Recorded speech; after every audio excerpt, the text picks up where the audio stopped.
and we welcome you this evening from Skate Central, a venue which is usually packed with folks flying around the arena on roller skates, but tonight of course it's home to the sweet science, and we have a great night of boxing ahead. We're close to the centre of Sheffield, a city which has of course produced a number of world champions, the likes of Johnny Nelson, Prince Naseem Hamed, Kelbrook, to name but a few. Tonight you'll see some of the prospects coming through. They'll be hoping to follow in the footsteps of those champions. Let's take a look now at what's ahead. 4 contests this evening then, starting with Georgia Klein. He's got a tough opponent in Katherine Quintana. Then we've got Jack Dillingham. He's in against Brayan Mairena, who's a really experienced away fighter and should give him a good test this evening. Mikey Harrison, who made his debut in this very arena back in July and put on a really impressive display. He'll be hoping to build on that in his contest this evening. And then, top of the bill, Commonwealth Flyweight champion Nicola Hopewell defends her title against Mairena Abbey. That one is going to be a cracker. So we've got plenty to look forward to here this evening. I'm Stacey Copeland, your lead commentator, and alongside me is professional heavyweight boxer Max Jenkins, who you yourself just fought in September, Max. How important are these nights for these fighters, and to have it in Sheffield? It's very important. It's very important because because there's a lot of home voters. It's likes of Mikey Harrison. He's grown up only just two minutes away from here. So you'd like to see Mikey Harrison, a big home fighter here, and go on with it. Absolutely. Well, we're really looking forward to it, and we're ready to get started. So let's hand over for our official introductions this evening with Robert Blundell. Ladies and gentlemen, a big warm welcome here from Skate Central in Sheffield, where Mr. Dennis Hobson for Fight Academy, live on FightZone, and proudly sponsored by J&J Crump & Sons, Lahore Manor Jersey, Cayman Island Boxing Federation, Island Paving, A-Team Cranes, SYM Limited, Innovation Alloys, and GSM proudly presents an evening of professional championship boxing. We are now ready to welcome our first boxers to the ring. Please welcome, and making her way to the blue corner, originally from Colombia, now boxing out of Valencia in Spain, Katherine Quintana!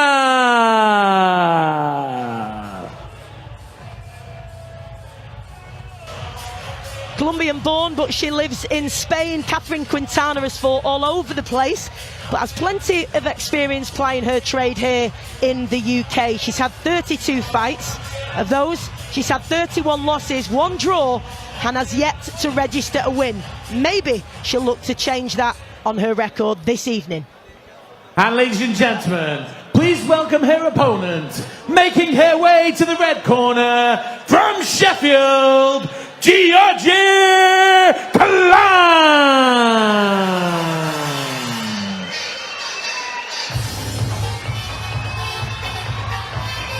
Well, she got a 4th round stoppage on a pro debut against Shelley MacDonald. That was also here at Skate Central in her home city of Sheffield. Brought a decent amateur pedigree to the pros, having been a junior national amateur champion, and was selected for the England squads. She's got ambitions to get into the mix for titles, and this is exactly where that journey begins. Ladies and gentlemen, live on FightZone, Fight Academy proudly presents 4 rounds of boxing in the super lightweight division. Our timekeeper at the bell for this contest is Amjad Ditta, and our referee in charge, scoring the action, star referee Michael Alexander. Ladies and gentlemen, that is our officials. It is now time to introduce our boxers. Introducing first, and boxing out of the blue corner, wearing the white shorts with black trim. On the scales, she weighed in at 9 stone, 12 pounds and 9 ounces. this evening taking part in a 33rd contest as a professional, originally from Colombia, now boxing out of Valencia, Spain, Katherine Quintana. And ladies and gentlemen, please welcome her opponent, facing here across the ring and boxing out of the red corner, wearing the purple shorts with white trim. On the scale, she weighed in at 9 stone and 13 pounds. She comes to the ring with a perfect record. 1 win from 1 contest, with that win coming by way of knockout from Sheffield, Georgia, Klein.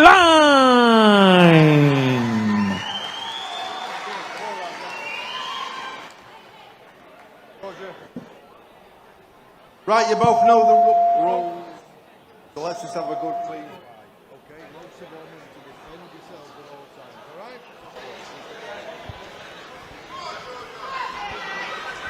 Final instructions from the referee then. Georgia Klein in the purple shorts with the white trim, and Katherine Quintana in the white and black.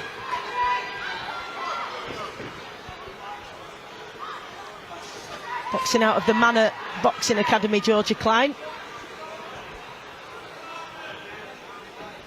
was a good start to her pro career, getting that win.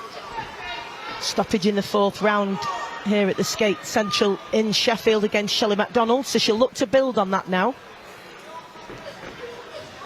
Good start from her with those clean, straight shots, and Quintana should be a durable opponent for her. She's been in with some good opposition.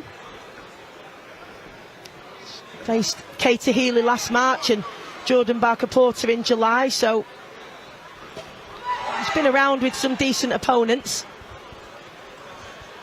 Tucks up well, really difficult to break down. But Max, Georgia Klein applying herself really well so far.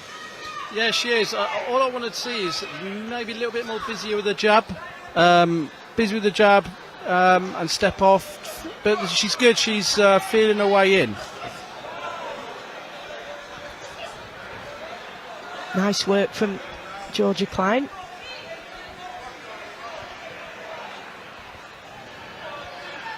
Just edging in, trying to pick her shots. She knows that Quintana tucks up well, and she's not wasting any shots, Max, because sometimes you can invest an awful lot of energy just hitting gloves.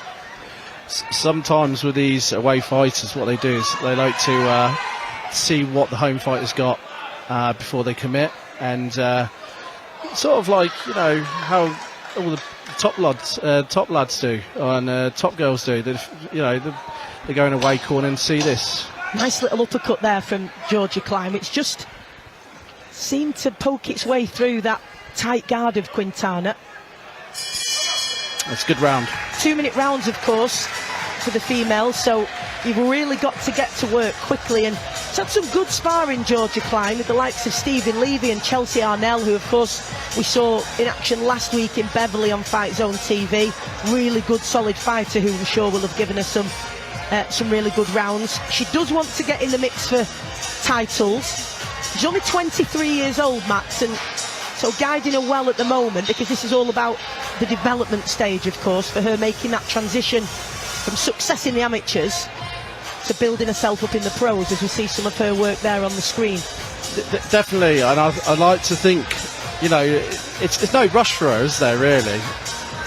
It's I like to see in this next round from Georgia, it's just a little bit busy with the jab, and you know, and commit a little bit more now. Round 2.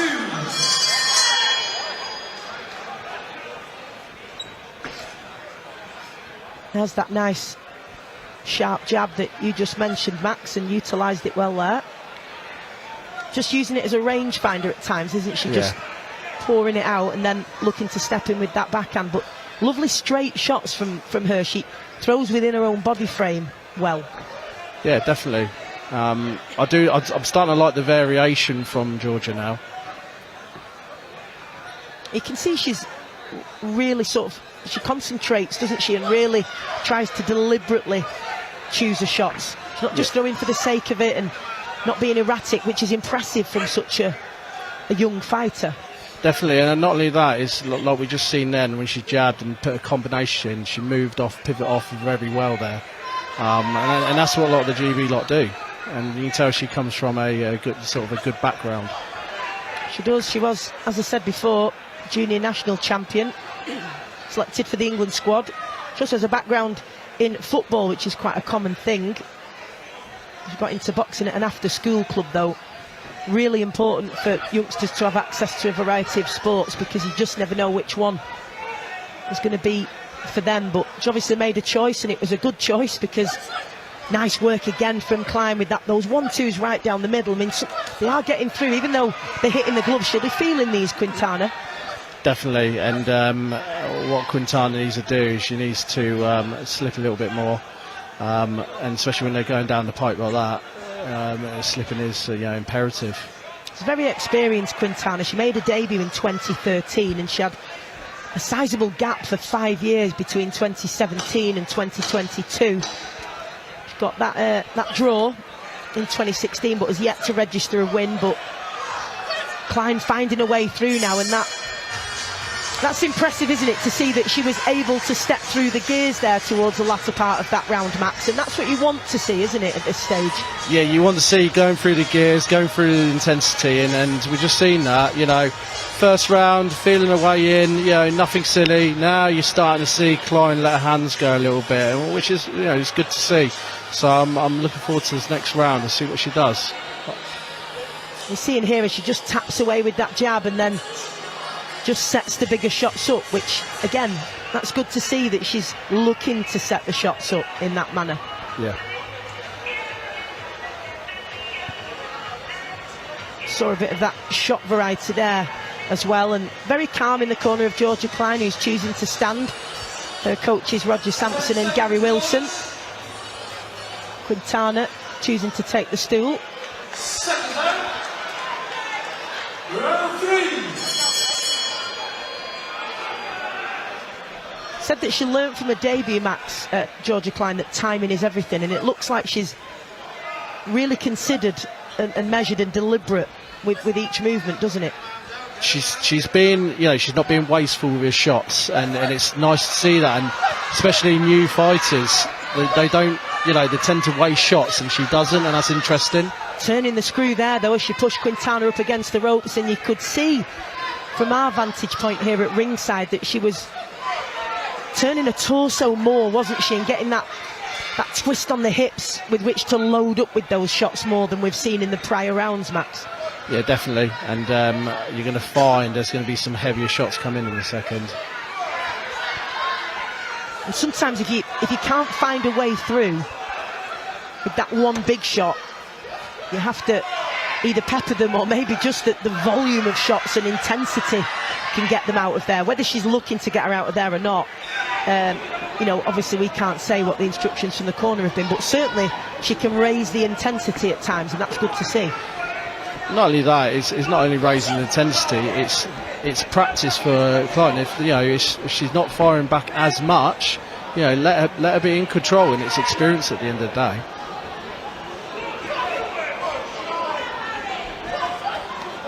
Another speculative swing with that backhand from Quintana. Not a great deal of ambition from her, and she'll need to just be a little bit cautious, because if Klein can work on that timing that she mentioned, she's leaving herself wide open if she can avoid that wild backhand and counter. Good work when she's mixed up body and head as well, Max. Yes, definitely. I like it when she comes in and she pivots off and looks at it with a jab again. And it's good to see that when she does pivot, she throws a shot. Once she gets her feet in position after that pivot movement, she throws again, which is good, because it's another angle of attack that Quintana is not expecting. She's managed by Dave Allen, Georgia Klein, and she is a massive Sheffield Wednesday fan, had a season ticket with her dad, so she's hoping to box at Hillsborough one day. But looking back at the action here, we can see now she's just taking that little step back at times to try and make space to get those shots off. You see the pivots there. when she comes in, comes off. And she's good with her feet. She's quite nifty with her feet, and it's nice to see. I think it's been good as well that there's been that mix of her boxing at range where she's had great success because she throws those lovely long straight shots, but also when she's up close she's finding those gaps, or at least the intent is there, and that's exactly what you imagine a corner would want to see, that she's trying those things even if they don't come off. That's what we're going to want to see. Final round then here, this one, 4-2s. Let's see if Georgia Klein can just turn the screw a bit in this final 2 minutes. She's actually got a degree in childhood development. She works full-time in an outdoor nursery at the Sheffield Woodland Kindergarten, so it's good to have other interests, of course, outside your sport. Certainly will keep her busy with training as we see that lovely pivot and footwork from Georgia Klein again. That's been impressive tonight, Max, hasn't it? That footwork and that movement, changing the angles. Absolutely, and I like it when she goes in with, you know, down the pipe, or, you know, she does these hooks, she moves off like just then. And the footwork gets you on the out of trouble, especially if there's a counter. And Klein does this very well, and again, just there, fantastic. It's just that little tiny shove that she does. It's quite innocuous, but if you look closely, as she pivots, just sticks her arm out and just changes the trajectory for Quintana, making it really difficult for her to reply. It's not only that, it's quite interesting you say that, Stage. When she does do the shove, it sort of shoves her like elbow, and it sort of moves the glove up, and it gives her opportunity as she pivots off to get another shot off. And I like to see that, it's quite clever.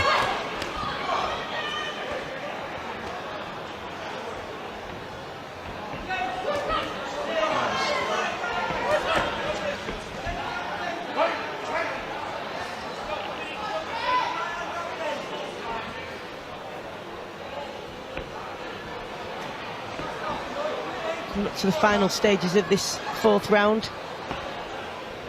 It's been a good performance from Georgia Klein, just 23 years old, remember. A second professional contest. Landed a couple of big hooks there as Quintana just holds on for the final few seconds, and really impressive display from Georgia Klein there, Max. Yeah, and I like it. I like the variety, I like the jabs, I like the mixing up. I'd like to see maybe, you know, more rangy stuff and not get dragged in, but it's just a learning curve, and the footwork's quite impressive by Georgia there. Certainly was. There's plenty to like, a great foundation for the youngster from Sheffield from which to build. Let's see some of her neat work there, and that's what we're talking about, just that little shove as she steps off to the side, just changes, takes that momentum away from Quintana. So there'll be a tougher test to come, but she's come through this one well this evening, Georgia Klein. Let's get the official announcement now for your MC this evening, Robert Blundell.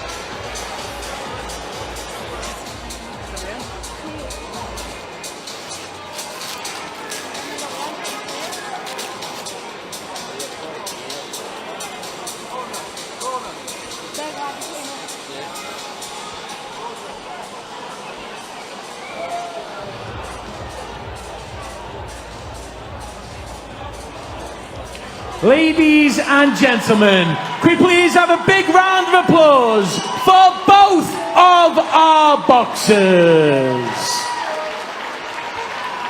After 4 rounds, we go to our referee, Michael Alexander's scorecard, which reads 40 points to 36 in favour of your winner, still undefeated, Georgia Klein. Ladies and gentlemen, please, a big round of applause for Katherine Quintana. In light of her support, who are on their feet, cheering and applauding at ringside. They're delighted. The corner are delighted, and they've every reason to be, Max. Lots of promise shown from Georgia Klein tonight. Yeah, absolutely. She had good nifty footwork, loved the range. It's quite interesting. I like the cleverness of, you know, shoving off when she's too close, getting that distance. There's good things to come from Georgia. And of course there will be tougher tests to come where she'll face fighters who are given more to think about defensively for certain, but at this stage, it was a really good opponent for her to show what she's capable of, try new things, and you know, display her skill set. Just having the obligatory photos now in centre ring, and then we'll be talking to her ringside in just a moment.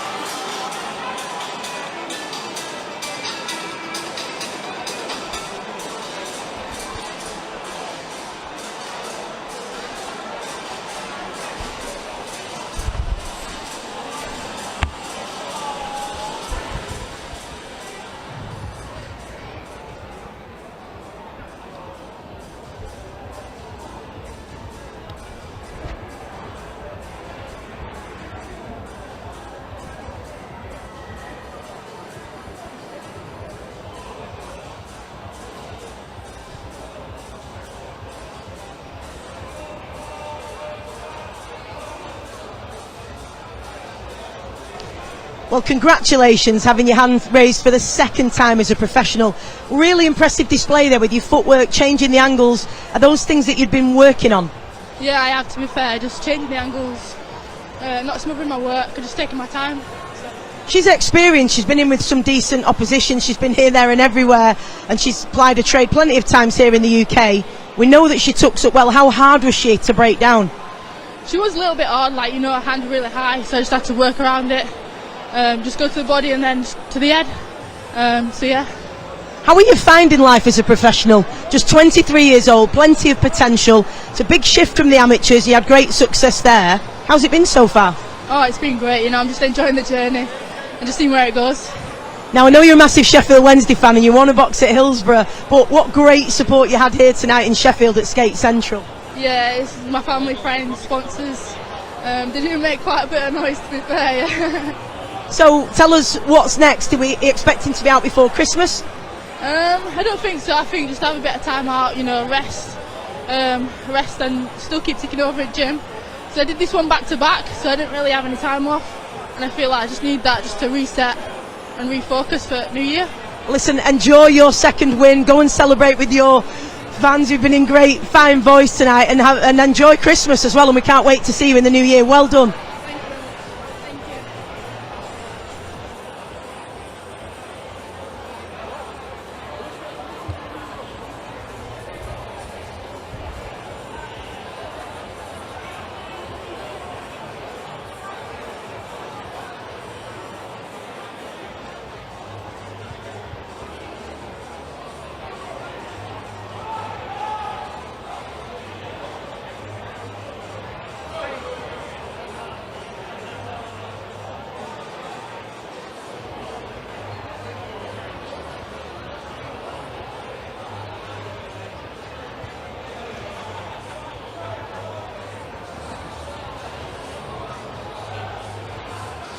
Lovely to hear from Georgia Klein there. What a future she has ahead. And then she was there just celebrating with her corner, her coaches and her manager, Dave Allen. Big things to come from her. Right, we're moving on to our second contest of the evening. 6-3s at Super Feather. Jack Dillingham and Brayan Mairena. Let's get the official introductions for your MC this evening, Robert Blundell. Ladies and gentlemen, we are now ready to welcome our next boxers to the ring. Please welcome first, making their way to the blue corner, originally from Nicaragua, now boxing out of Girona, Spain, Brayan Mairena.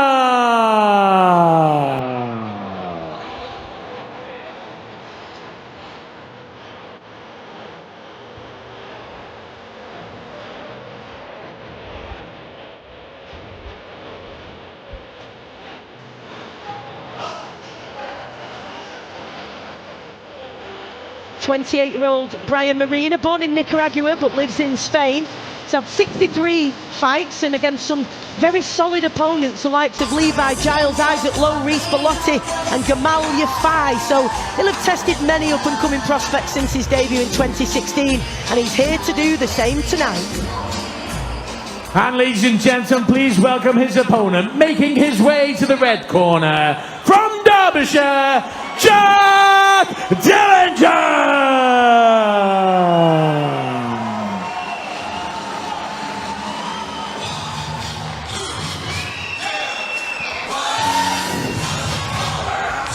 Well, we talked about young prospects being tested, and Jack Dillingham at just 21 years old is here in his fourth fight as a professional this evening. Had over 50 bouts as an amateur, and he's now 3 wins from 3 as a pro. One of those wins by way of stoppage.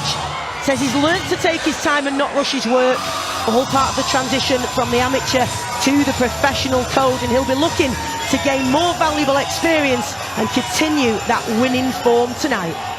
Ladies and gentlemen, we are live on FightZone with Fight Academy. Proudly presents 6 rounds of boxing in the super featherweight division.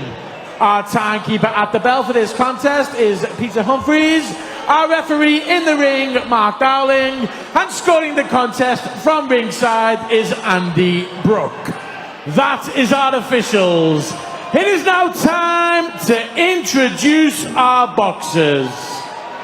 Introducing first and boxing out of the blue corner, wearing the black shorts with white trim. On the scales, he weighed in 9 stone, 3 pounds and 6 ounces. This evening taking part in his 64th contest as a professional. Originally from Nicaragua, now boxing out of Girona, Spain, Brayan Mairena.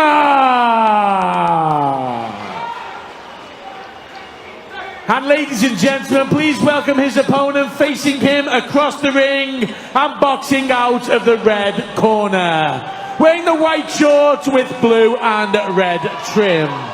On the scales, he weighed in 9 stone, 2 pounds and 14 ounces. He comes to the ring with a perfect record. 3 wins from 3 contests. 1 win by way of knockout. Introducing from Derbyshire, Jack Dillingham.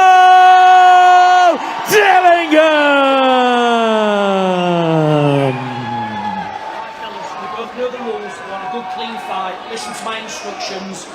Protect yourselves at all times. Touch your gloves. Back to your corners. Here we go then.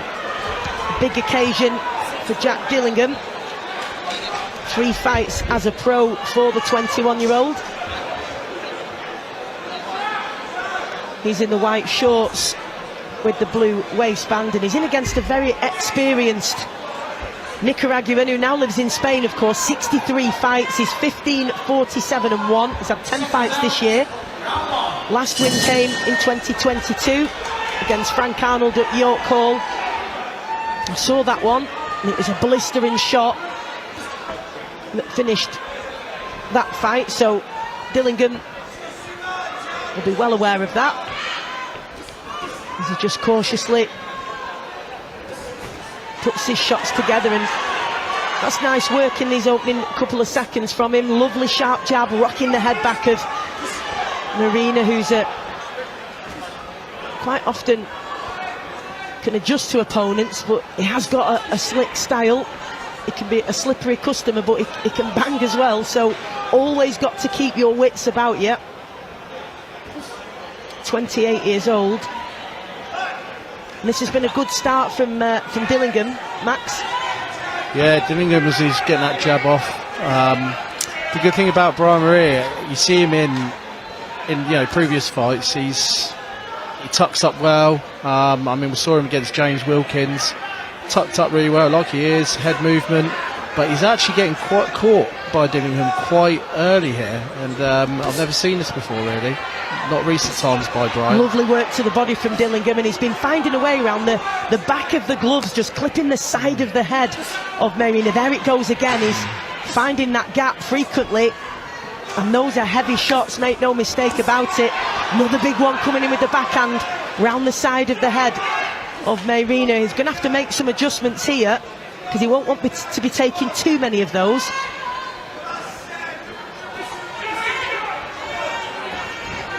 And he does choose to have that low lead hand, doesn't he, Max? Which sometimes is really risky, isn't he? And given how sharp and the fast hands of Dillingham, it's perhaps not the best approach for Mairena. I don't know why boxers do that, have that you know, lead hand low. It's just that, not that protection there. It's not there, is it?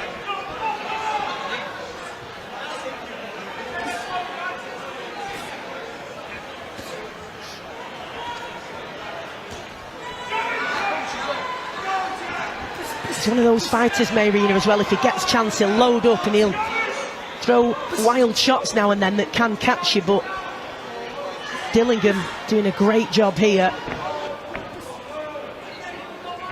of setting his shots up, and plenty of intensity in his work right from that first bell.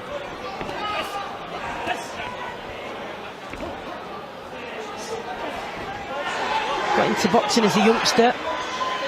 Jack Dillingham had over 50 amateur bouts, so he's had plenty of experience that he brings to the pro ranks. And he's talked about learning to take his time and not rush his work since he's turned over. And you can see evidence of that there, Max, that he was really considered as he went about his work there. He didn't rush in, he wasn't reckless, he didn't waste anything. You could see there was really deliberate, again, I said that with Georgie Klein earlier, but you can see that it well-schooled and technically sound work. To be fair with Dillingham, he's got long limbs, he's got, you know, he's got these long levers, so it's only natural to just wait and see what Brayan Mairena brings, you know, because he tucks up well, and you know, you don't know what he's going to fire back.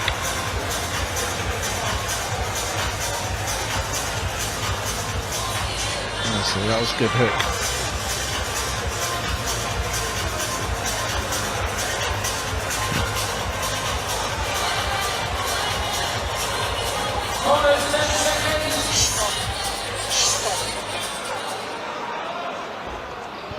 Boxes out of Scott Callow's gym. He's in his corner this evening. He's had some good sparring, has Jack Dillingham, with the likes of Levi Smith, Ellis Price, Kane Baker and Joe Hughes, so that will have prepared him well, and you can see just how sharp he is, snapping out that jab once again.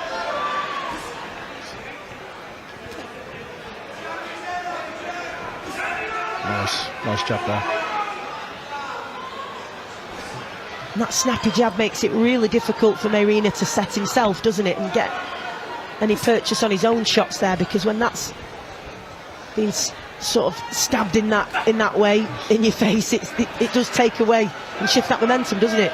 Yeah, the thing is what a good thing Dillingham does when he does have it, you know, down like that, he puts it off well. So, but it has to be looking at the counter like just Brayan just did then. Oh, big body shot there from the backhand of Dillingham, and did look from ringside here like Mairena felt that one, and he's starting to find those gaps again round the back of the gloves. And sometimes it's just that little cute short chopping hook, isn't it, Max? But those will cumulatively be having an effect. To be fair, I want to see Dillingham go to the body a little bit more now. He's not got the biggest frame, Mairena, has he? He's fit, he's always well conditioned, but could be susceptible to those body shots perhaps, and he's been really accurate with them on a few occasions, Dillingham, in these opening couple of rounds. I mean, the thing is Dillingham, he does throw that jab well, and what I do like is that right hand stays on that chin, and he doesn't release it only when he needs to.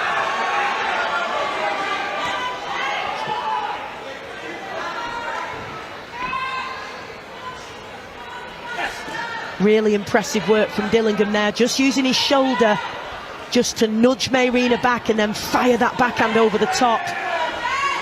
Smart, intelligent pressure from him, and it's continued every single time Mairena tries to step away. He just cuts down that ring and he's just constantly in front of him. Just misses with that uppercut, but you can see what he's looking to do there. Couple of speculative swings from Mairena, but this is really impressive stuff from Dillingham. Just 21 years old, Max. To be fair, Dillingham's young, he's got plenty of time ahead of him, and you know, I like the way he styles and he goes off around. I'd like to see him vary it a little bit more, but there's plenty of time to learn with this young man. Really impressive display from the youngster from Derbyshire. Oh, nice. He has proved to be a tricky, slippery opponent at times, Mairena, for some of the fighters he's been in with, but no such problems for Dillingham. Really well schooled, really disciplined, great display of boxing so far.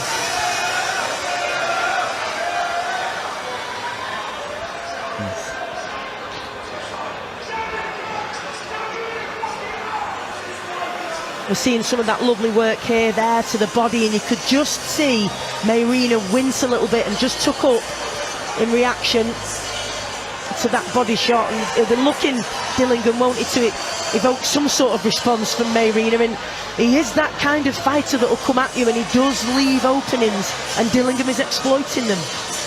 To be fair, Dillingham, when he hit that body shot, it made Brayan, it caused a reaction. And I thought Dillingham could just put that foot on the gas, but you know, he took his time and he just kept working off that jab. Dillingham is impressing me here. I like his nifty footwork at times, but he can fight up close, like we're just seeing. Mairena, as I said, he'll load up and he'll have a go when he has chance, and he just for a second got Dillingham against the ropes there, but we're seeing the ferocity of those shots as the head of Mairena whips back, and there's a splash of the water that's been applied to his face in between rounds, just splashing off the top of his head as those gloves land. Good work again from Dillingham.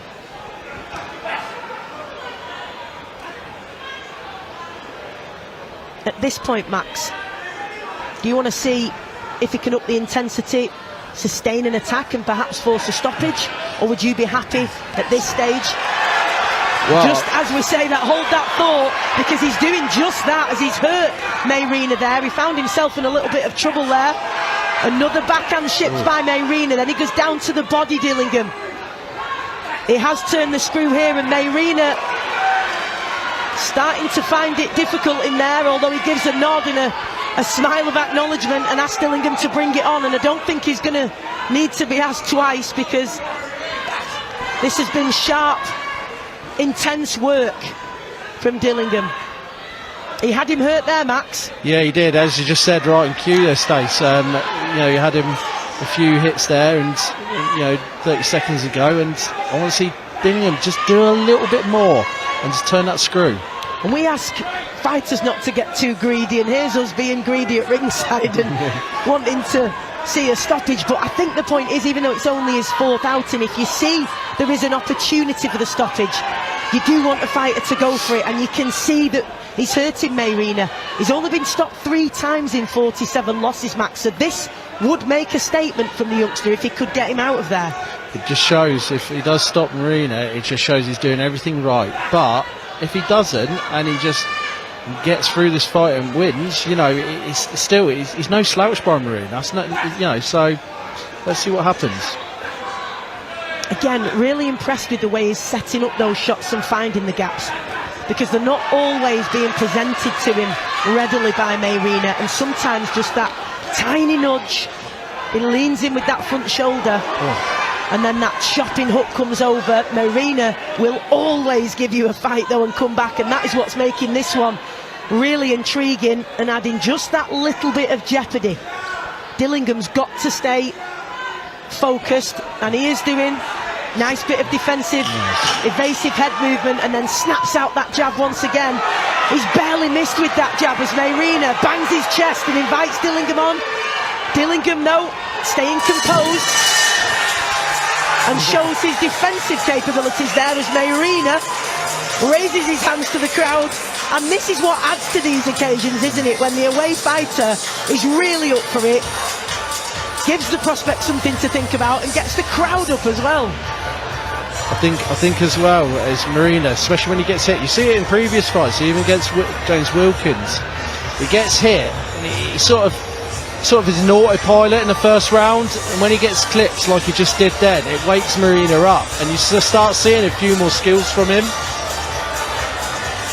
Doesn't turn away from a scrap, does he? As you can see here, he took some massive shots and chose not to tuck up and survive, but to fight fire with fire, punching with Dillingham at times when he could, And I can tell you that he's in the corner now on his stool, breathing heavily, but in between those deep breaths, he's shouting, he's roaring, he's well up for this one. This is exactly the kind of challenge that he likes. And he'll keep dishing out his own punishment where he can, as long as he can, Mairena, and that's what makes him such an exciting fighter to watch. Oh, nice down the pipe there. And Dillingham's corner will have made him aware of that. They know that he can pose a threat, Mairena. He's well up for this one, but Dillingham giving him very few opportunities to land anything himself, killing any aspirations that he's got, because such has been the control from Dillingham here of the space and the timing, and great ringmanship for the most part as well, Max, you have to say. Yeah, Dillingham, he's starting to find his range now, and that jab is perfect for him now. That lead left hand down, yeah, I'm not a fan of it, but it suits Dillingham's style very well.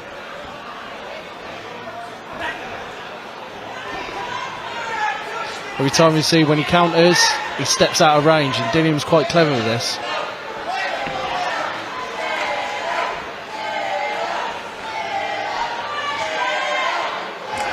See, again, steps out again. And a little bit of head movement by Dillingham. I do like this. He's a nifty fighter here, and I like this. Good to watch.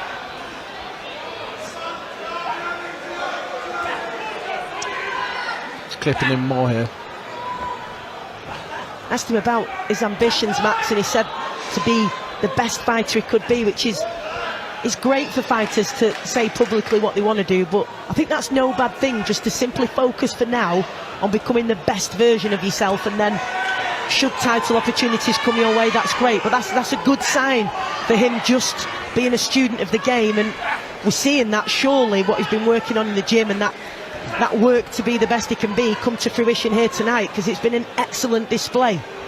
Yeah, Stacey, I echo that, and you know, Dillingham's only young. He's only going to learn and get better, and what we're seeing is positive, nothing but positive vibes by him, and especially where he's going in, stepping out, stepping in, and he's finding the range and timing. As we keep saying this, timing's everything, and he's finding range and timing against an experienced fighter here. Scheduled for 6 threes this one as well, and at no point has there been any drop in pace or intensity from Jack Dillingham, so really well conditioned as Mairena, just willing to stand and trade. But Dillingham again just taking that step back as that backhand finds a home as we reach the bell to signal the end of the 5th, and going into this final round you feel like Dillingham's got plenty left in the tank, but if he does turn up the heat, Mairena is not going to go running for cover. I feel Dillingham is just maybe cruising in third gears. He's got another couple of gears. I'd like to see him go gear 5 and just see what he can do. Mairena, you know what you get with him. He'll tuck up, it survives, it does more than survive. He likes a scrap, and he tries to bring a scrap into the fight. But with Dillingham here, I'd like to see that extra gear and just see what he brings, and see if he can stop Brayan here. Well, we're about to enter the 6th and final round here. 2 more fights this evening here on FightZone. Mikey Harrison in action, and Nicola Hopewell defending her Commonwealth Flyweight title still to come, as Dillingham starts the final round in the same vein, snapping out that sharp, accurate jab of his. So you notice with Dillingham, he changes it up. He sometimes has his left lead hand close to his head, then he'll start dropping it again, and it's a good tool because he just mixes it up and tries to invite someone like Brayan. He's trying to draw him on at times, isn't he? Because if he stays tucked up, Mairena's less likely to let his hands go. Nice. So sometimes it's a means to an end, isn't it, to try and draw them out. And Mairena, he will. You know, you don't have to ask him twice, do you? He'll have a go. Mairena, he's a devil. He's a devil, and then when he gets hit, it does come back. Oh, that's a big shot there from Jack Dillingham. And again, it rocked back Mairena. will have buzzed him for a moment, that will. He's taken some big shots here, yeah. Mairena. And again, there's another nice one right as well. hand. Pushed him back as he lost his footing a little. Yeah. I just feel, let's say, if he just doubles the up a little bit and catches Mairena a little bit more, I just feel he could stop him here. And he's got under 2 minutes to do it. Either way, excellent display from Jack Dillingham tonight. Certainly one to watch for the future.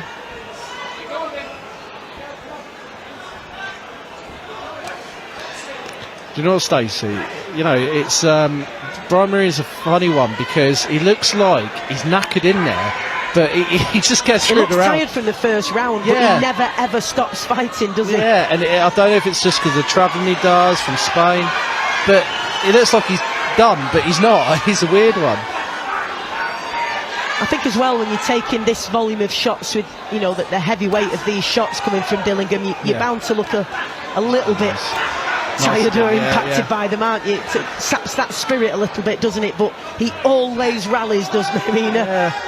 And he's certainly done that tonight. But Dillingham again, sharp shooting, accurate. See, this is what I like Dillingham now. He's starting to hunt a bit. And it's nice head movement from it as well. He's not neglected that, has he? He's not coming in straight lines and just marauded forward. He's been smart in his approach. So this is the thing. He's just this his footwork. See that there? You know, he just he pivoted away and head movement.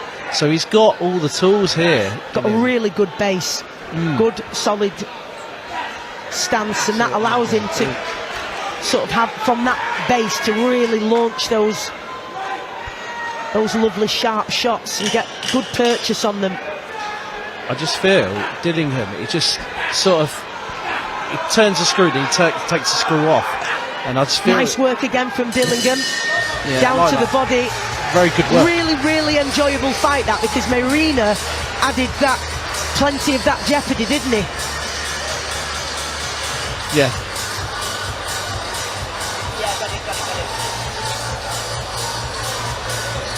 Really good work that was. So I'm just looking at Mairena in the corner there.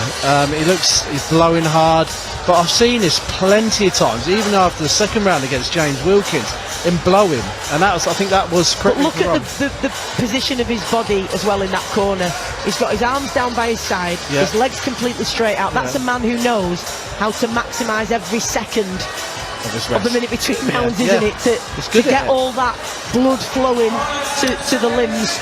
He's got experience. He knows exactly what he's doing, and really good work from him that was.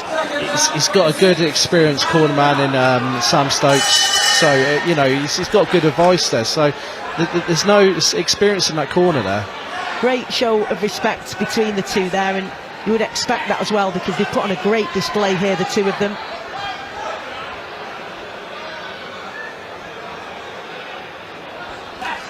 Just waiting there, weren't they? Yeah, just counting. Who's going to draw the pistol first? Yeah. Dillingham's beaten to the punch on every occasion. He's way too sharp for Mairena. I do like this, his right hand, it comes over. It actually does remind me, I know obviously skill levels are different, but it reminds me how Tommy Hearns used to release that right hand, and that's how it does it when he turns it in. I love to see it really connect.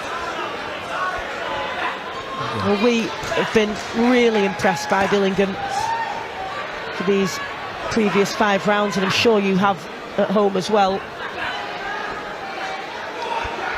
Completely absorbing this one. I've really enjoyed it. It's good work as well, isn't it? How he gets that twist on his torso to, as we saw then, dropping the backhand to the body, but then to twist and come back up with a hook to the head. Really lovely agility from him, and able to switch it up. It's really difficult to defend against. And not only that, especially in Dillingham, we saw in the last round, he came out with his leading hand by his chin, but then he's had it down again, so he mixes it up, and now he's up close, so there's good variety. It's not just head hunting, he's mixing it up really well.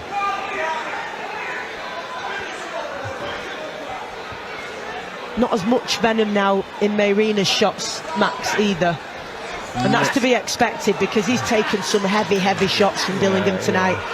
I can barely believe the amount of heavy shots to the head that he's taken. He must have a cast iron chin, because he does take that. He has. I mean, look at those. He's putting his full body behind those shots, Dillingham, and Mairena simply sucks it up, bites down in his gum shield and fires back. It just looks like he's always done this. He looks absolutely spent, then all of a sudden he just brings it out. It's a risky business, isn't it? And usually it's the focus on defence and protecting yourself, but Mairena maybe thinks that attack is the best form of defence, and he certainly gives his opponents plenty to think about.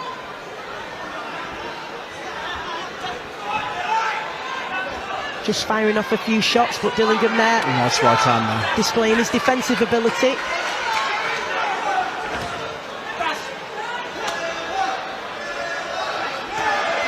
I feel if he went to the body more frequently, Dillingham, he'd have done a lot of damage from Mairena tonight, because those body shots he's definitely wins, but the shots to the head he seems to have been able to absorb and take time and time again. Definitely. But a really, really good display from Jack Dillingham against an opponent who can be, if it's the right way to put it, a real banana skin for opponents coming through. Yeah, Brayan Mairena, he's no slouch. He comes in and he gives it a go, and it's like you just said, Stacey, he rarely gets stopped, so he can be a nightmare. He can be a spoiler for a home fighter as well. Well, I've seen him knock opponents out. It's 9 stoppages of his 15 wins, so it's certainly not unheard of. He's done it a few times, but it wasn't to be tonight. Such was the excellent display of boxing from Jack Dillingham, who I'm sure will be delighted with what was a very comprehensive performance, just 21 years old. Let's get the official announcement now from your MC, Robert Blundell. Ladies and gentlemen, can we please have a big round of applause for both of our boxers. After 6 rounds of action, we go to Andy Brooks' scorecard, which reads 60 points to 54 in favour of your winner, still undefeated, Jack Dillingham. Huge support here for the 21. Ladies and gentlemen, please, a big round of applause for Brayan Mairena. And ladies and gentlemen, a reminder we do against a very tough, seasoned and often difficult opponent in Brayan Mairena.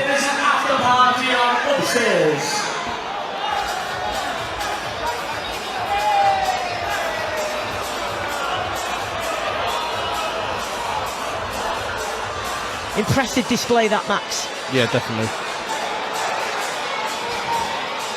What impressed you most about Jack this evening? To be honest, I just like all the variety. I like how he came that lead handle as low, then it came up to his chin, getting that right hand off, and just trying to draw a tricky opponent in, and he did that really well today. Well, hopefully he's pleased with his performance. We'll be hearing from him ringside in just a moment.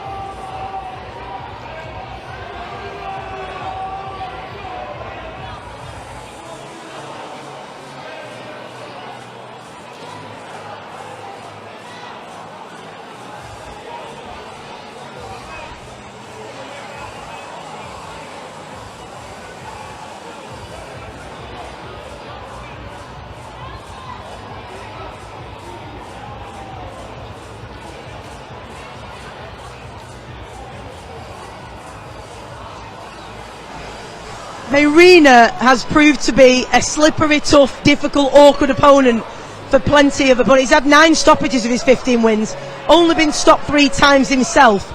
Really impressive display from you. Were you pleased with that? Yeah, I was pleased with it. I think I took a few risks in there, being a bit slick and stuff like that. But personally, he did land a few shots, but nothing that were worrying. Maybe some shots I shouldn't have took, but overall, I think I would just levels above him when it comes to boxing ability.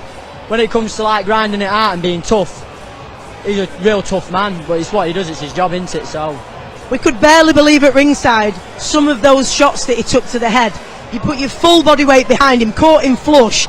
He's a really tough cookie, isn't he? And not only that, he was willing to trade at every opportunity that he had. I can't tell you how many backhands or hooks that I actually gave him.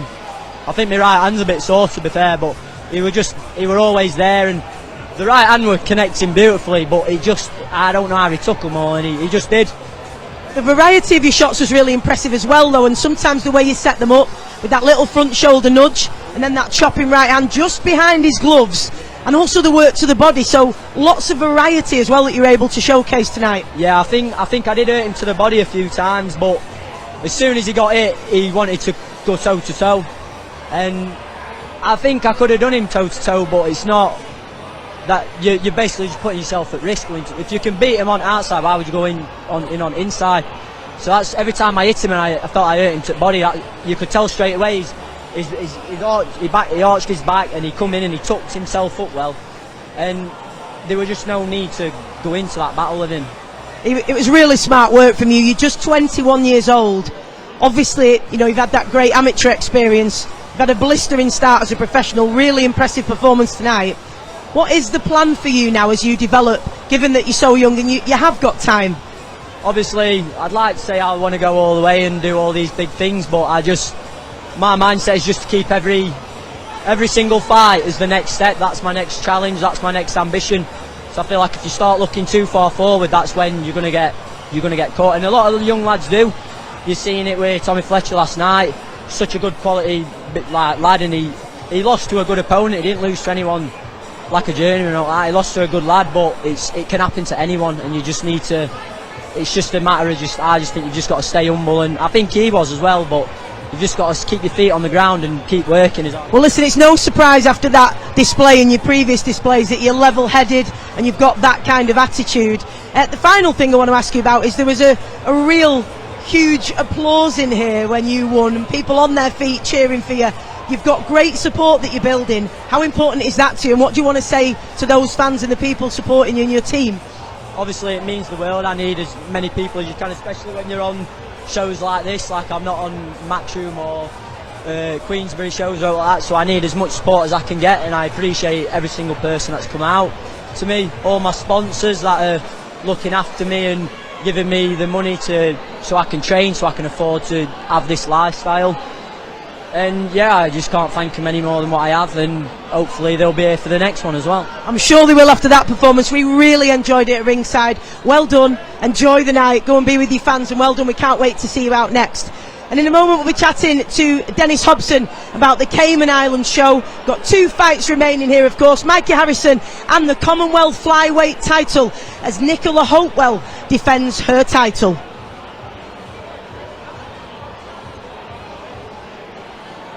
I need to get Dennis.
So we've got 2 fights remaining yet. Of course, Mikey Harrison on the way, and Nicola Hopewell, who's going to be defending her Commonwealth Flyweight title. But before we proceed with that, we've got Dennis Hobson here with us, of course, and Max, who's been ringside with us tonight on commentary. We want to talk about the Cayman Islands 2. Talk to me first about what it was like, Cayman Islands 1, and how it came about, because it is quite unusual, isn't it?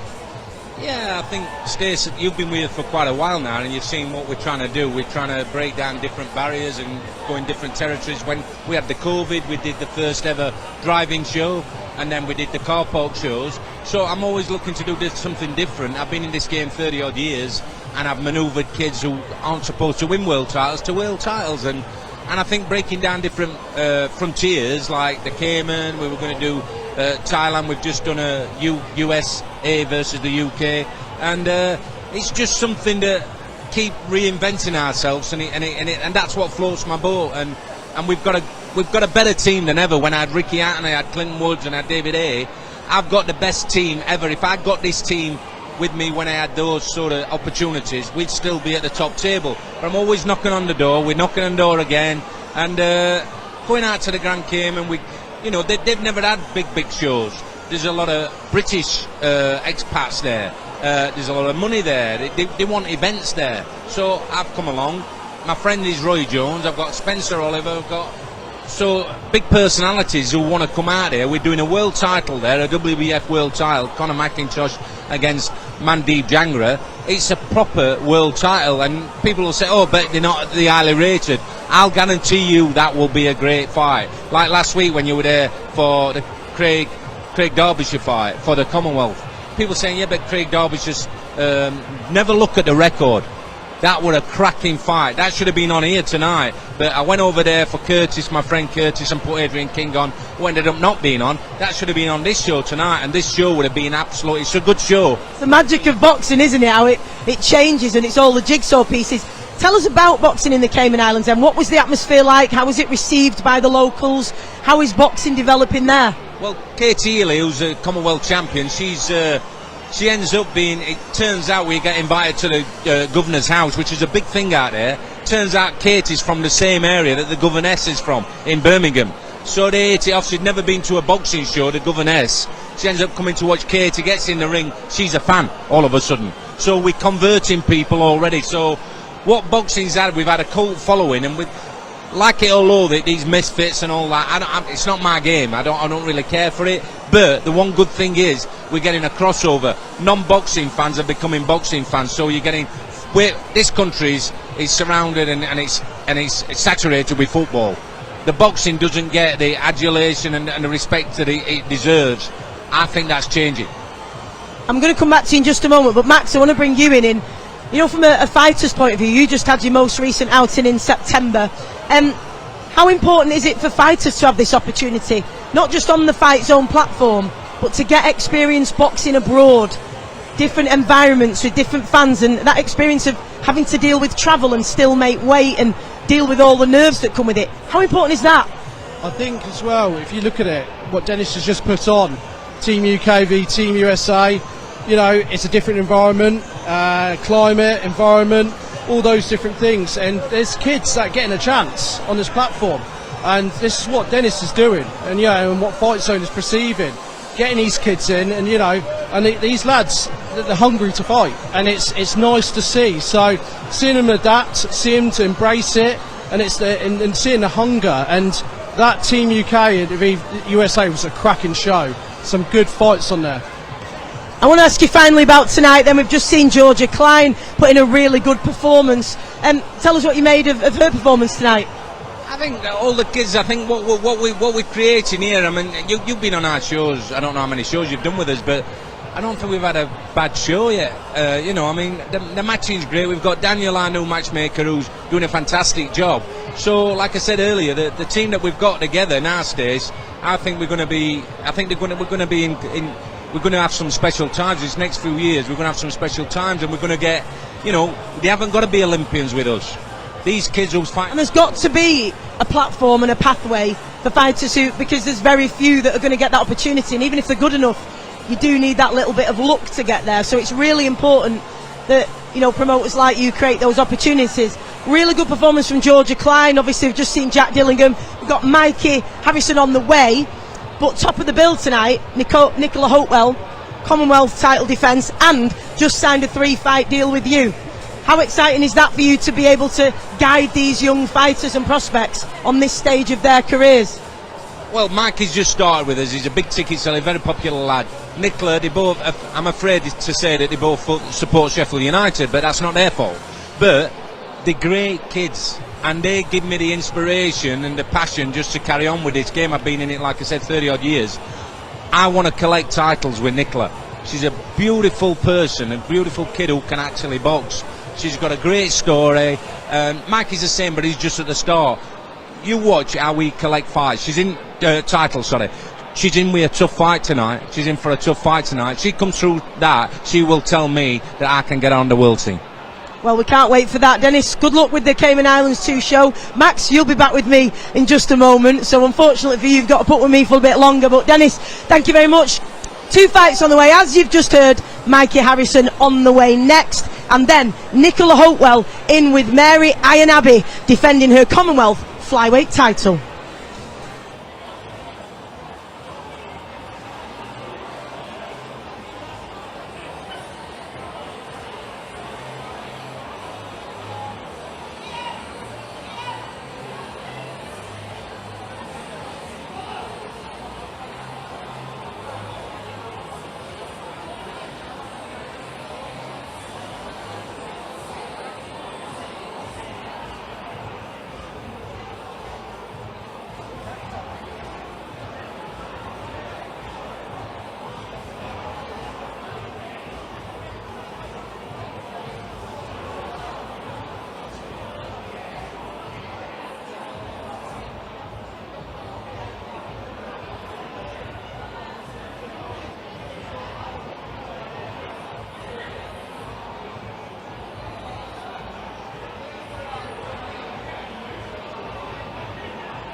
So thank you to Dennis Hobson, and keep your eye on there. All the information that will be coming up on the FightZone social channels about the Cayman Islands 2. We're going to proceed now, of course. 2 fights remaining. Mikey Harrison up next, and then Nicola Hopewell, top of the bill, defending her Commonwealth Flyweight title. Let's get the official announcements for our 3rd contest of the evening from our MC, Robert Blundell. Ladies and gentlemen, we are now ready to get going with our next contest. please welcome our first boxer making their way to the blue corner. From Ukraine, now boxing out of Cologne, Germany, Serhii Ksendzov.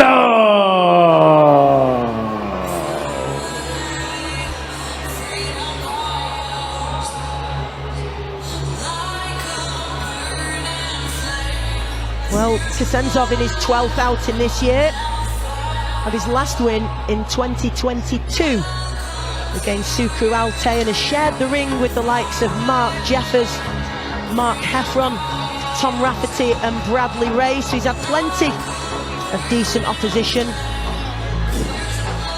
He was born in the Ukraine, but now lives in Germany. The 31-year-old competes as a professional for the 34th time tonight.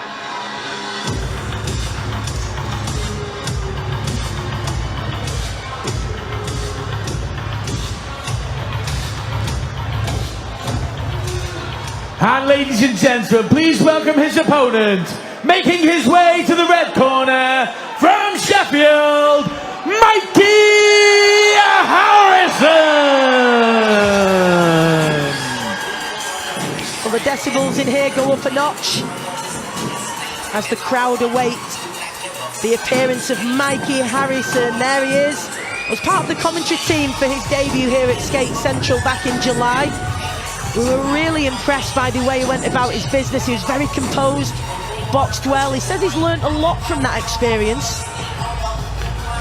The all-round experience of dealing with selling tickets for the first time, making weight, adapting to opponents who endeavour to make it awkward. And at just 20 years old, he certainly has time on his side as he makes adjustments to life as a professional. Ladies and gentlemen, we are live on FightZone, where Fight Academy proudly presents 4 rounds of boxing in the light heavyweight division.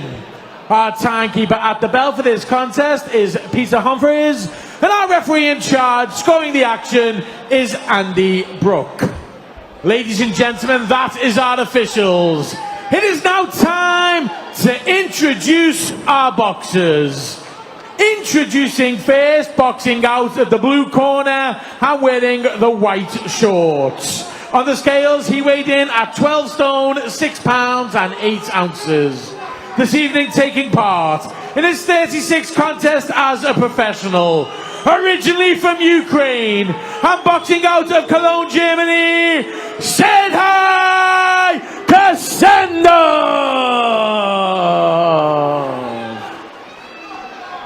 And ladies and gentlemen, please welcome his opponent, facing him across the ring and boxing out of the red corner, wearing the black and white shorts with gold trim. On the scales, he weighed in 12 stone, 6 pounds and 4 ounces. He comes to the ring with a perfect record of 1 win from 1 contest. From right here in Sheffield, Mikey G. Harrison!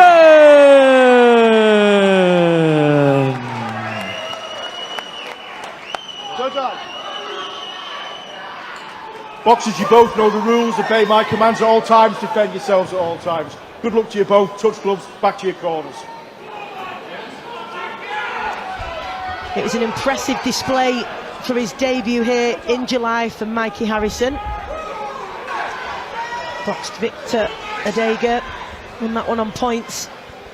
He has a huge frame in the 175-pound division.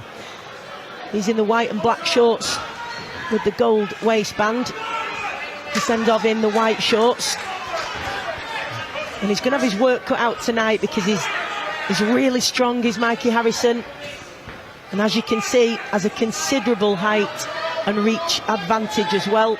And he was really effective using that in his debut. He's scarily big, Mikey G. He's huge, isn't he? And he's going to be looking to build on that, because dealing with your pro debut, as he pointed out, it's the ticket sales, it's the pressure, it's the occasion, it's the nerves, the adrenaline. And now, once you get that out of the way, you can really start to get your pro career, you know, up and running, really, can't you?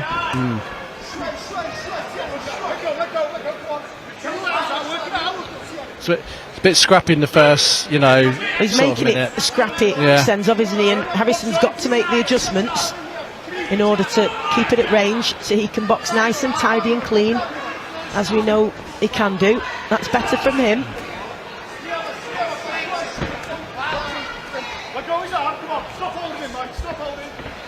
He's had 11 fights this year, Ksendzov. He's been in with decent opposition, so he's here to minimise the opportunities for Harrison to land, of course. And he is making it as awkward as possible out of that southpaw stance, so Harrison gonna have to find a way through for that.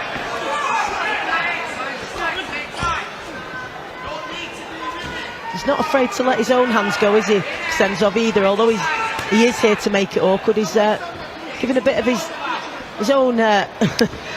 is it, Joe? I think it's annoying. I think it's annoying as it is.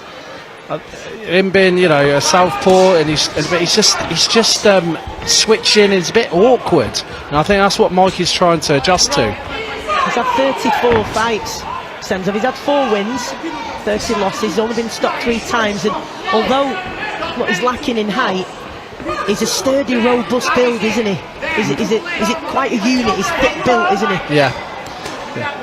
And that, when they're leaning on you and pushing up against you, it can be draining. But of course, this one scheduled for 4-3, so that shouldn't trouble Harrison too much.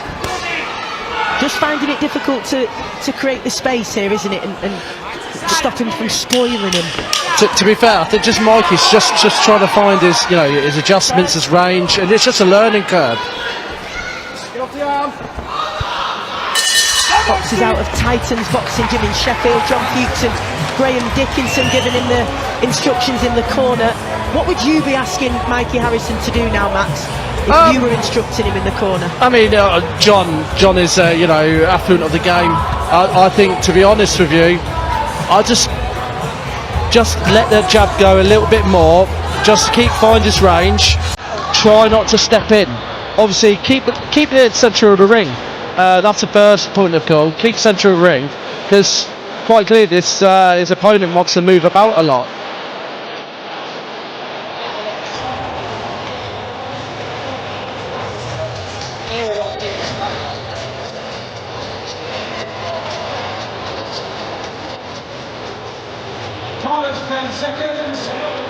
This is what's important, particularly early on in a fighter's career, is building that relationship with the coach and that trust, and the coach knowing how to deliver those instructions in that short time you have between rounds to get their fighter to make the necessary adjustments, because this is a real scrappy affair, very, very different to the debut of Harrison a few months ago. And he's got a real difficult opponent here. He's now switched to the orthodox stance, hasn't he? So he's keeping him guessing and making it difficult for, because Harrison in the corner there, presumably they will have talked to him about his tactics, if you like, against the southpaw, and now he's switched to the orthodox position, so making it increasingly difficult for Harrison to figure this puzzle out. I think Harrison, I've seen him spar a couple of times at you know, John Fuchs' gym, and just nice little clip there. But you know, Mikey will know what to do. I just think it's just don't let the occasion to, you know, baffle him. Just concentrate on his boxing. He'll get through this. You know, I think this opponent that Mikey is against is, you know, he just moves around and tries to keep him guessing, but it's not phasing Mikey. You can tell that. He's time now. Shoelace undone, so give him a chance to take a few extra instructions. He's certainly proving to be a tricky opponent, Ksendzov, and Harrison's got to refrain from falling in over that front foot, because if he does, Ksendzov just takes that space, steps in, he's right up on his chest, and it's the safest place for him to be with somebody of his height. Yeah. And he can work away in there as well, gets very, very scrappy now as Ksendzov just takes a bit of a tumble. I think when it's when it was orthodox, not southpaw, it was starting to suit Mikey. But when he keeps switching, you can't use your left hand. And it's this that he needs to avoid, isn't it? And yeah, I know it's easier said than done. But when somebody's coming in and they're just those little tricks of just getting their arms, hooking the elbow right up on your chest. Harrison just trying to work his way out of there as he turns him. Referee separates them. He's having a word with them both.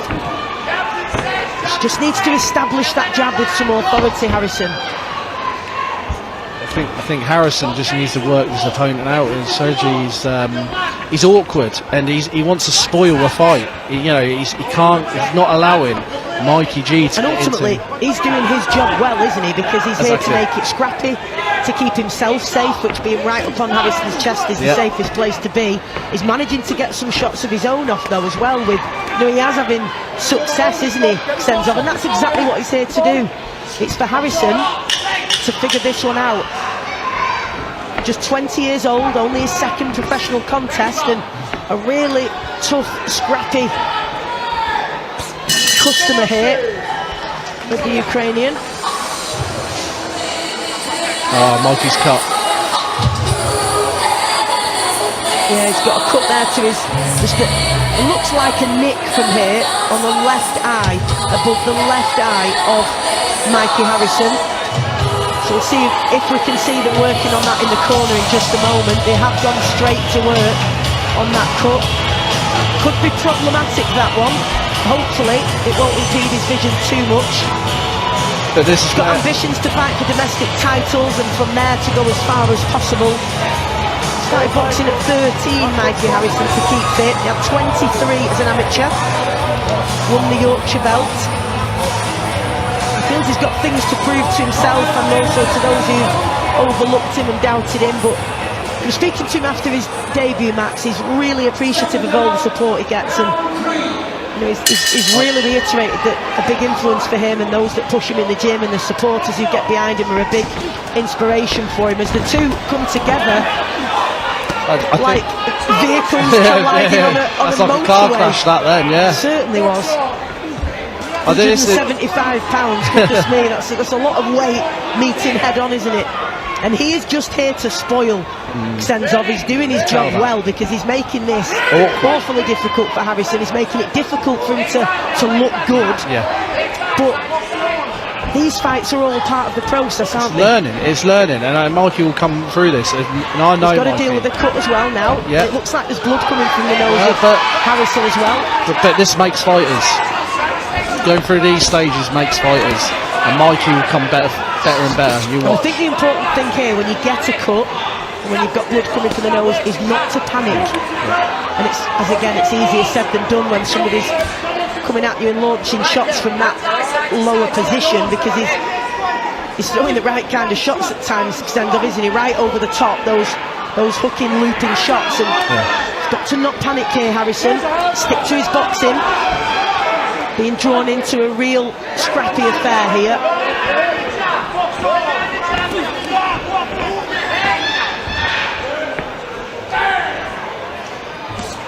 That's it, nice shot.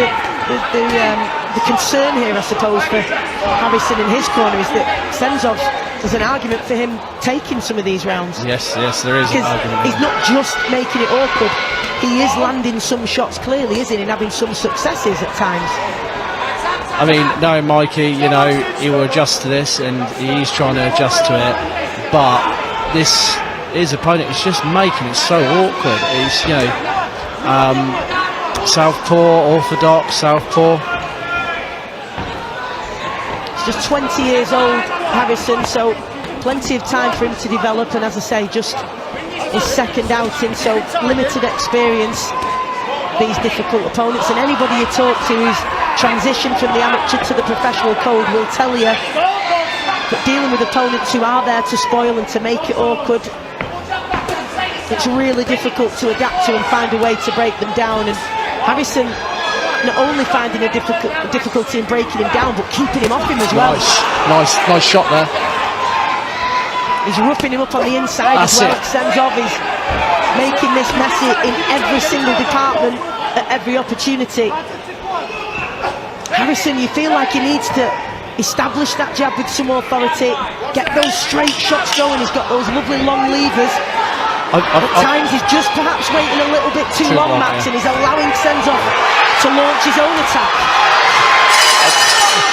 I feel there, just then, he got some success then. You can see he's desperate to get at him, isn't he?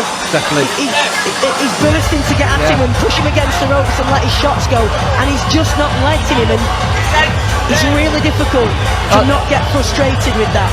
I feel Mikey is going to learn from this, and not only that, is when you get a cut, he will adjust, and he's got a good team there, but he's got a spalling opponent. But these are the fights that make you learn. But here, Max, as we're about to see, a long time has passed before Mikey's launched that attack, and then he does so, just launching in with that backhand. I like that. He's got to go earlier. He's got to go first. He's got to bully He's him. got to establish that jab. He needs to be first and third with those long shots Not from wait long for range. him. Not wait for him. And I think if he waits, Ksendzov will launch in, do his work, get a couple of shots off, and then tie him up. I feel Mikey has to get a stoppage, if I'm honest. It's a very, very tight, tough contest, this, in your second outing for the 20-year-old from Sheffield. We definitely don't want anybody coming over the ropes. You saw a bit of that last week, and certainly not right in front of us either. Yeah, exactly. We don't want two lots of 175 pounds landing on us as Ksendzov just turns his back. Harrison, you can just feel that frustration bubbling. He is frustrated. And he's not had many successes from which to incentivise him and embolden him to go forward, has he, Harrison? Yeah. But this is the good work he's doing. He's starting to back up his opponent, and this is what I'm liking. This is what he did on his debut. Backed his opponent up. Don't let him be first. But he should have done this from the get-go.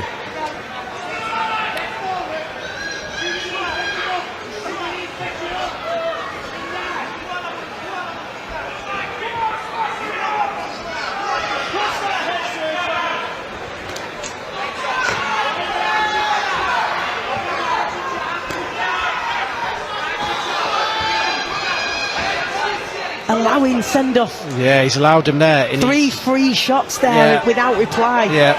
He's either got to draw those in and counter, or he's got to be first. And then if he replies, he's got to be third as well. We need more output here from Harrison, but we need that intelligent volume of punches, and we need that intelligent pressure. It's just a little bit of running repairs required.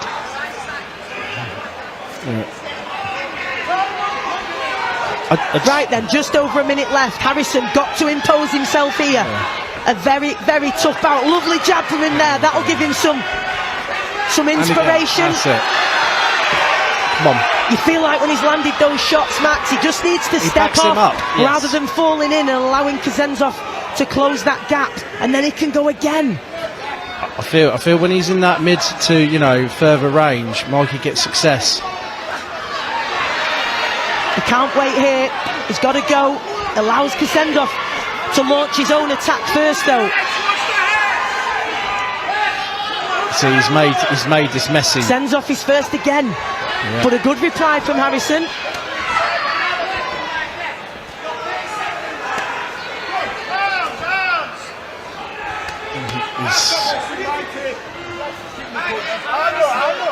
And the thing is, he's not miles off here, Mikey Harrison. There's just a few adjustments that come with experience, and you can't get it without getting it, of course. And he could have had someone tonight who could have just blasted out of there, but he's going to take so much from this, and again, regardless of the result, as he finds himself in a tangle again.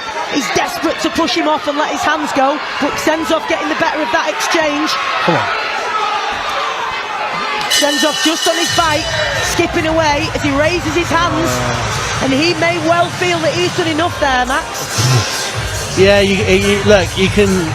If Mikey, I'm hoping Mikey's got that, but if he doesn't, look, as a boxer myself, I've lost one, and I'll tell you what, you either win or you get educated. Well, that was a very, very tough difficult spoiler of an opponent in just his second outing as a pro for the 20-year-old. Either way, whatever the result, he's going to have taken a great deal from that, and I think we are ready to hear the official result now, so let's go to your MC, Robert Blundell. Yeah.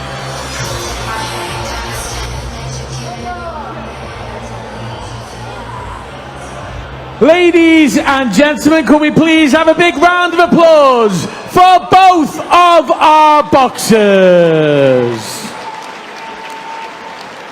After 4 rounds, we go to our referee Andy Brooks scorecard, which reads 40 points to 36 in favour of your winner, still undefeated, Mikey Harrison.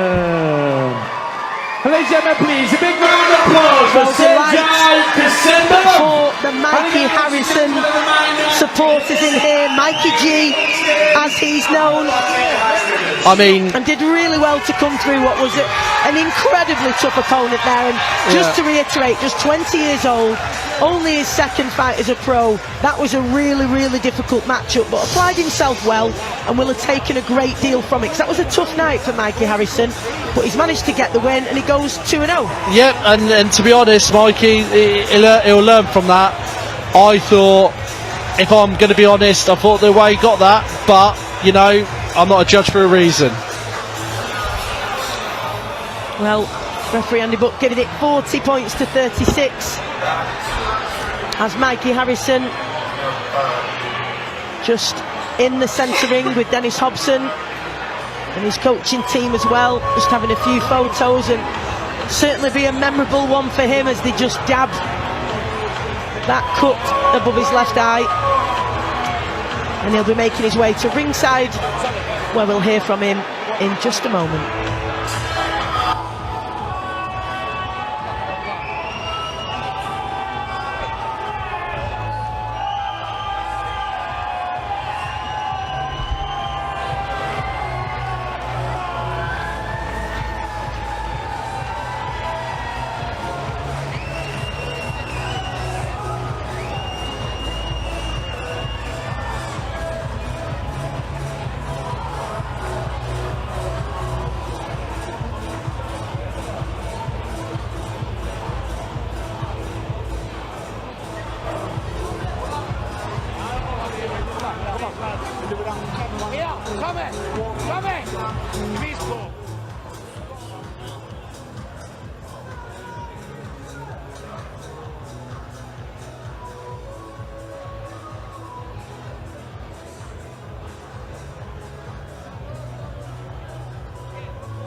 Mikey, you made your debut here at Skate Central in July.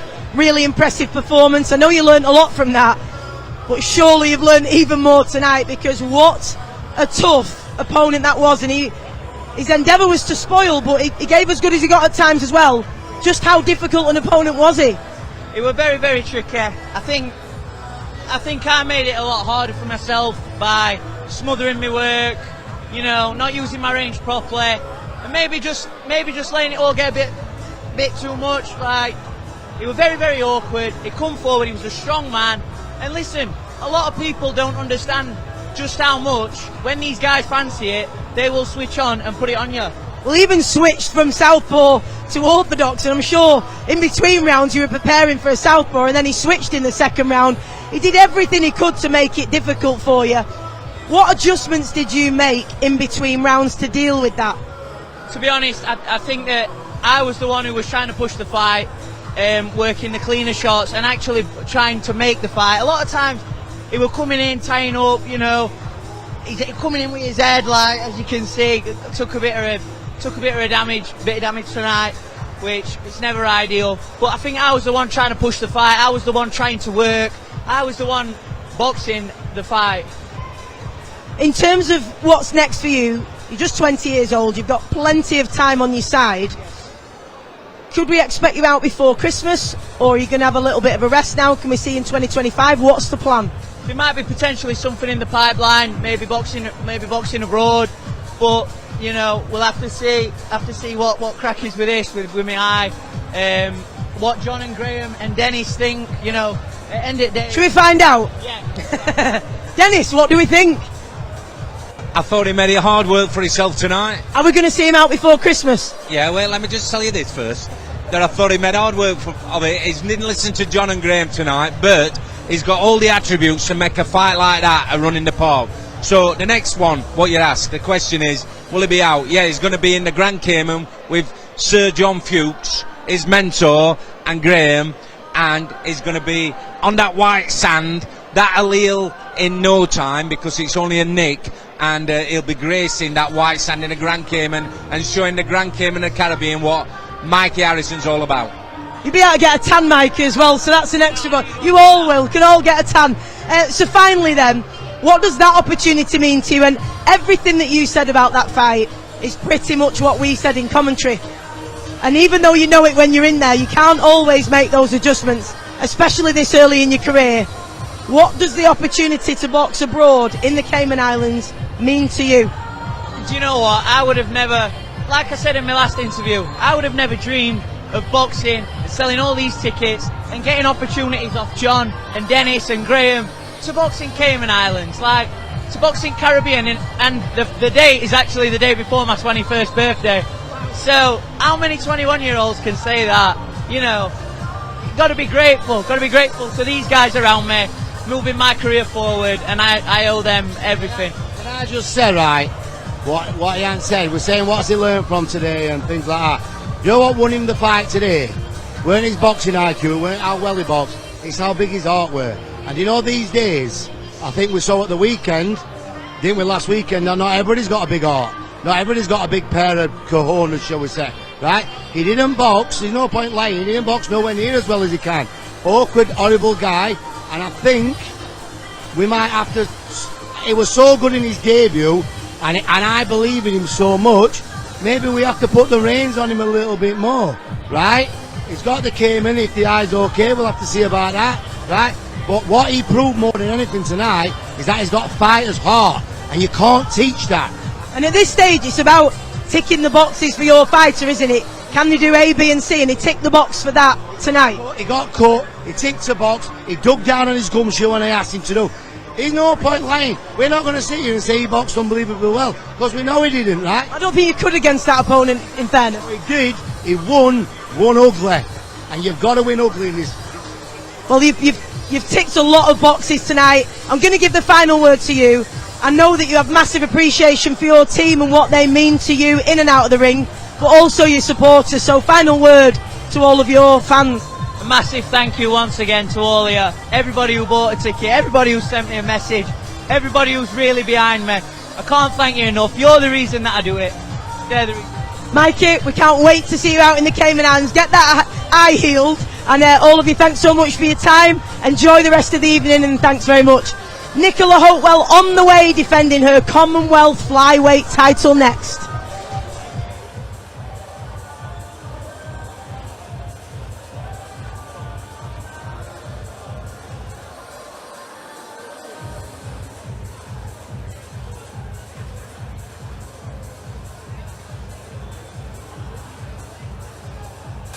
Well, mature attitude and approach there for Mikey Harrison and his team, who recognise perhaps not the best performance he'll ever put in, but an important one, and he showed that he had plenty of heart. Right, we are ready for our headline top of the bill fight now. Commonwealth Flyweight title on the line between Nicola Hopewell and Mary Abbey. Let's get our official introductions from your MC this evening, Robert Blundell. Ladies and gentlemen, it is now time for our main event of the evening. 10 2-minute rounds of boxing for the Commonwealth Flyweight title. Please welcome first, making her way to the blue corner, the challenger from Lagos, Nigeria, Mary Aina Abbey.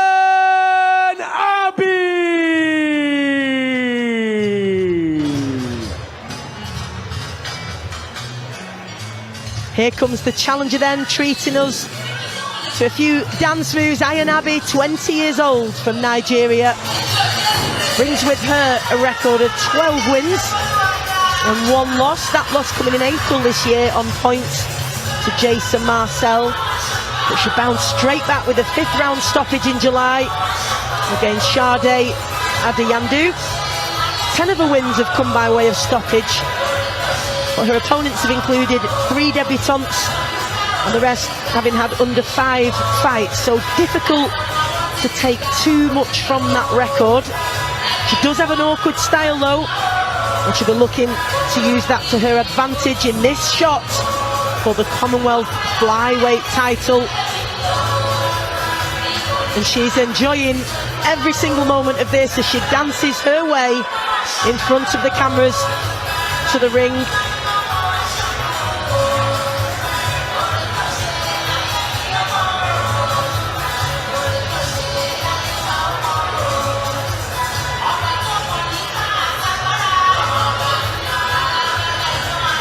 Saw her fight against Mariam Joseph in 2022, and I have to say they were both wearing the biggest gloves I have ever seen, but not tonight, of course.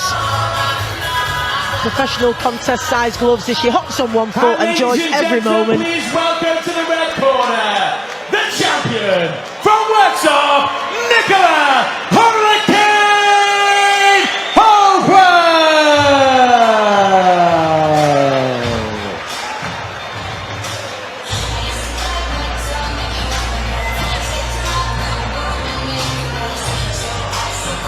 And here to defend her Commonwealth Flyweight title is Nicola Hurricane Hopewell. She's less experienced than her opponent tonight. She has, however, been in with tougher opposition. With a really difficult battle with Gemma Rueg in April to take the Commonwealth title. Took her only loss when she stepped up a weight and took on Emma Dolan for the Commonwealth title at Super Flyweight last October. She has big ambitions to become a world champion. And this week she signed a 3-fight deal with FightZone, so she'll be working with Dennis Hobson to guide this important stage in her career. Ladies and gentlemen, we are live on FightZone, where Fight Academy proudly sponsored by J&J Crump & Sons, Lahore Manor Jersey, Cayman Island Boxing Federation, Island Paving, 18 Cranes, SYM Limited, Innovation Alloys and GSM proudly presents our main event of the evening. 10 rounds of boxing for the Commonwealth Flyweight Championship. This contest is sanctioned by the British Boxing Board of Control. The area representative is Alan Ulster. And by the Commonwealth Boxing Council, the supervisor is Ian Cragg. Our 3 scoring judges ringside are Michael Alexander, Teddy O'Connor and Chris Jones. Our timekeeper at the bell is Amjad Ditter. And when the action begins, our referee in charge, star referee Reese Carter. Ladies and gentlemen, that is our officials. It is now time to introduce our boxers. They are under the lights. They are ready to fight. Introducing first the challenger. Boxing out of the blue corner and wearing the white shorts with gold trim. On the scale, she weighed in 7 stone, 11 pounds and 10 ounces. She comes to the ring with a record of 12 wins and only 1 defeat. She has 10 big wins by way of knockout. Introducing from Lagos, Nigeria, Mary Aina Iron Lady Abbey.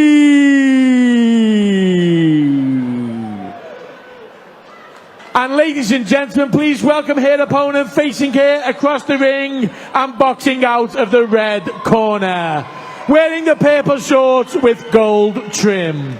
On the scales, she weighed in 7 stone, 12 pounds and 4 ounces. She has a record of 5 wins and 1 loss. She has 1 win by way of knockout.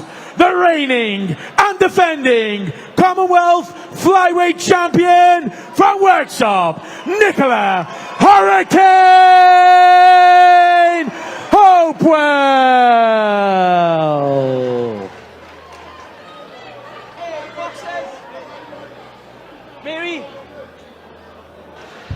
Right, ladies, we've already spoken. You know what I expect. Keep it clean and defend yourselves at all times. Good luck. Shake hands.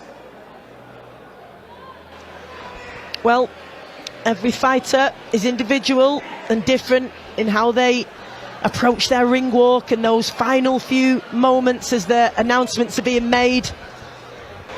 Very different reactions and body language from both of these fighters, but now all of that is done. Just two fighters and the referee in the ring as we get underway. Nicola, the Hurricane Hopewell in purple, and she's up against Southpaw again. Aina Abbey in the green and white shorts, and she can be a really awkward customer, but they will have worked on that. Boxing out of the southpaw stance, the Nigerian.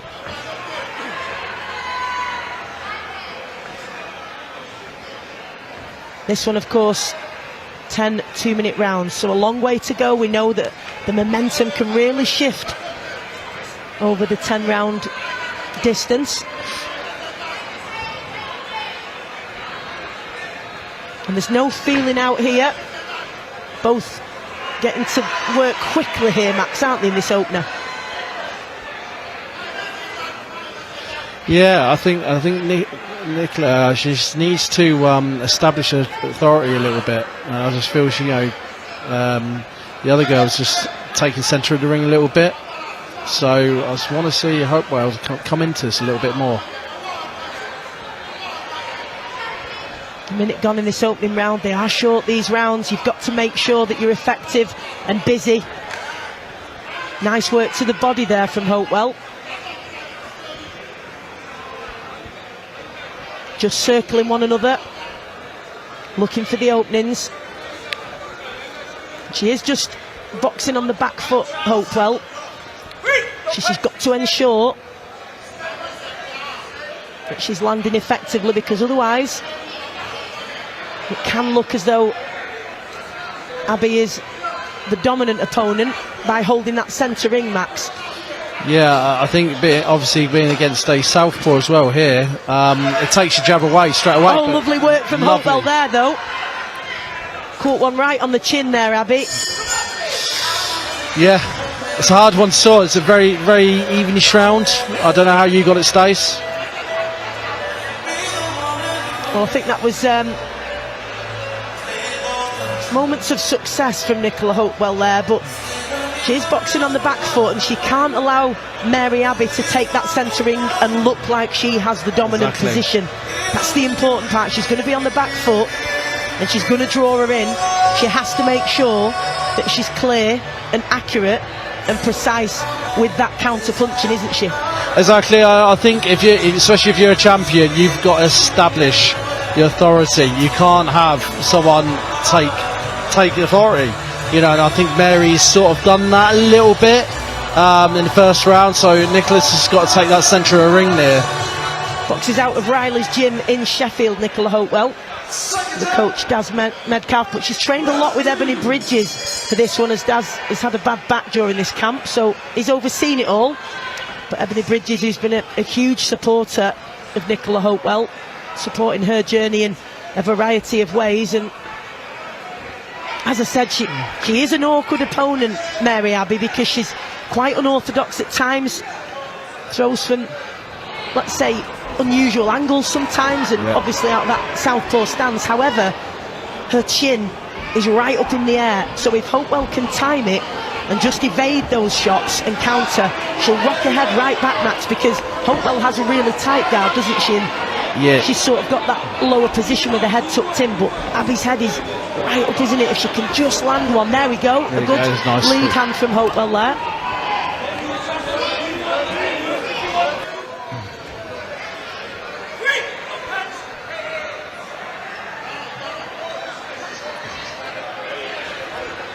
I want to see a bit more variety from both boxers. A little bit, go to the body a little bit more, stop head hunting as much.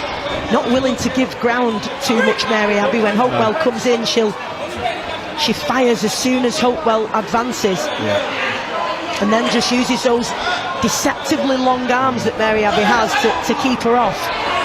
Mary Abbey has the space behind her, but choosing to hold the ground, but Hopewell does manage to back her up on that occasion.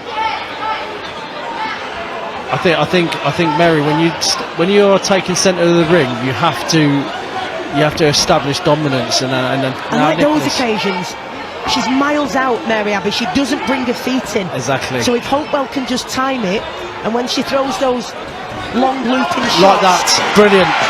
Just like that, she'll have success. Now, Mary Abbey finding herself having to just hold on there. She ties Hopewell up, which was smart work to do because she caught her there and hurt her. She needs to do that again and again and again because she is wide open to those counters. I think that's what you have to do with a southpaw like Mary.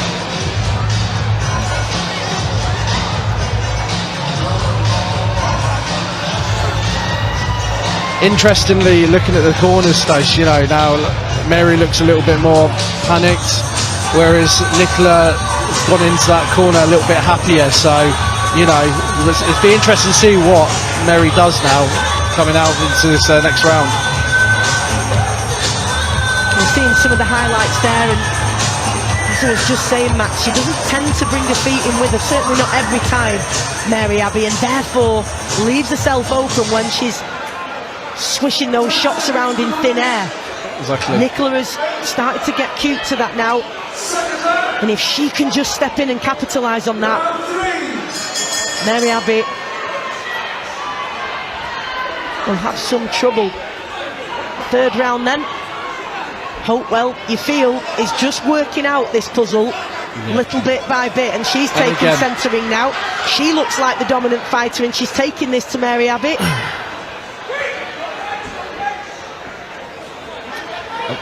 I think Nicola is now starting to get a foothold and adjusting, knowing what she can do and can't do. And in a way, because and I've always felt with the fights that I've seen from Mary Abbey that she doesn't appear to possess a lot of power. Now, it may well be different when you're in there, but looking from the outside, it doesn't appear that she has a great deal of power. So she needn't respect that too much, Nicola Hopewell, and it doesn't really matter how she evades those shots, whether it's a slip of the head or whether she simply blocks it with her hands and just bullies her way through and backs her up. But she's got to get at her because she is vulnerable, isn't she? Just echoing what you're just saying there, Stace. You know, you don't know if she's got the power, and I think in that first round, I think that was what Nicola was working out. Does Mary have that power? But now Nicola's got a foothold. You know, seen a couple of feints with the front foot from Nicola Hopewell, just trying to trigger Mary Abbey, who's just had a stern word from referee Reese Carter for not breaking when she was asked to. This is what she needs to do, isn't it? Yeah. Get right up in her face, not allow her time to set herself. But it's quite interesting. You see how she's taking the centre of the ring now, Nicola, compared to what it was in the first round. And this may well be an uncomfortable position for Mary Abbey. I think she favours being on that front foot and holding centering. When she's pushed back, certainly doesn't look as comfortable. Nicola Hopewell has made the adjustments and is doing exactly what she needs to do here. I think Nicola's making it uncomfortable for Mary. Now a shot, and again, two nice shots by Nicola, and again, nice shot again.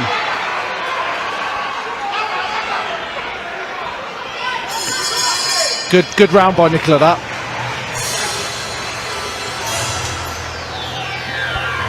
And the good thing for Nicola Hopewell is that she had that really tough contest, which was very physical, with Gemma Ruegg, who is a really tough fighter. She doesn't stop coming, and she really put it on Nicola Hopewell and asked many questions of her in their contest. She came through that to take this vacant Commonwealth Flyweight title, and that will have stood her in good stead. Of course, she went up a weight and fought Emma Dolan. A little bit too heavy for her, but what a great experience that will be for Emma her, Dolan having her locker now. She knows she can dig in and get through the rounds.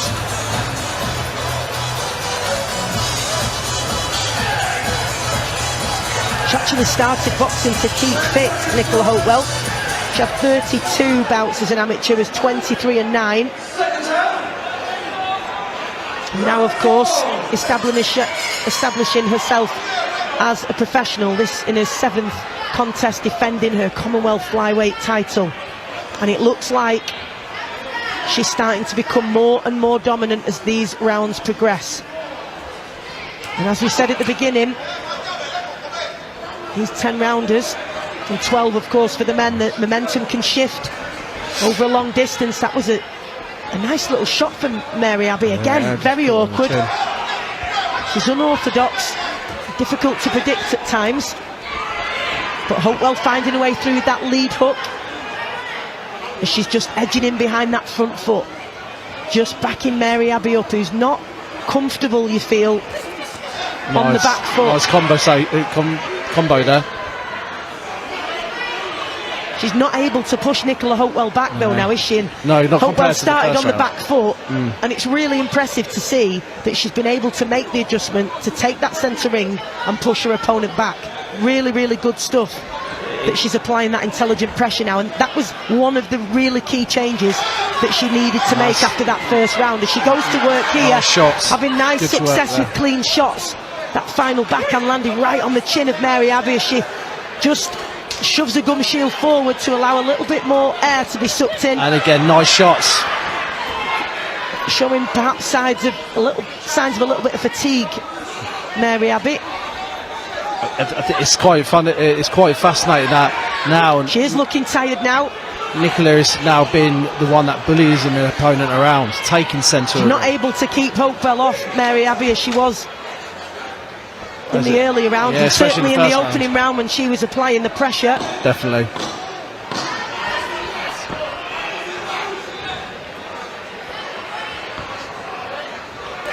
Nice shots there. That's a good strong round by Nicola again. Finished off strong as well. And she looks like a fighter now, Max, in control. She's in control of the distance. She's got a range right. Yeah. She's in control of the pace of this fight. Yeah. And that's really impressive because you couldn't say that for the opening round. Yeah. But she certainly is now. I think Nicola's adjusted herself. You know, I think it's thrown her the southpaw stance.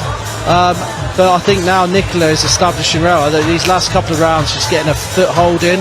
But she's not just a southpaw either, is she? She's very awkward. Yes. Because of the angles that she throws her shots from, and she does have, as I say, deceptively long levers, and she throws from all sorts of different positions. But we are seeing signs of fatigue in Mary Abbey now, and she's struggling to keep Hopewell off her.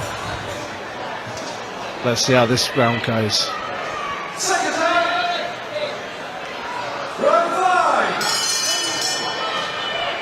She looks quite fatigued. Her body language Yeah. is telling us that she's pretty tired now, Mary Abbey, and mentally Nicola Hopewell absolutely has the advantage of momentum with her. Yeah.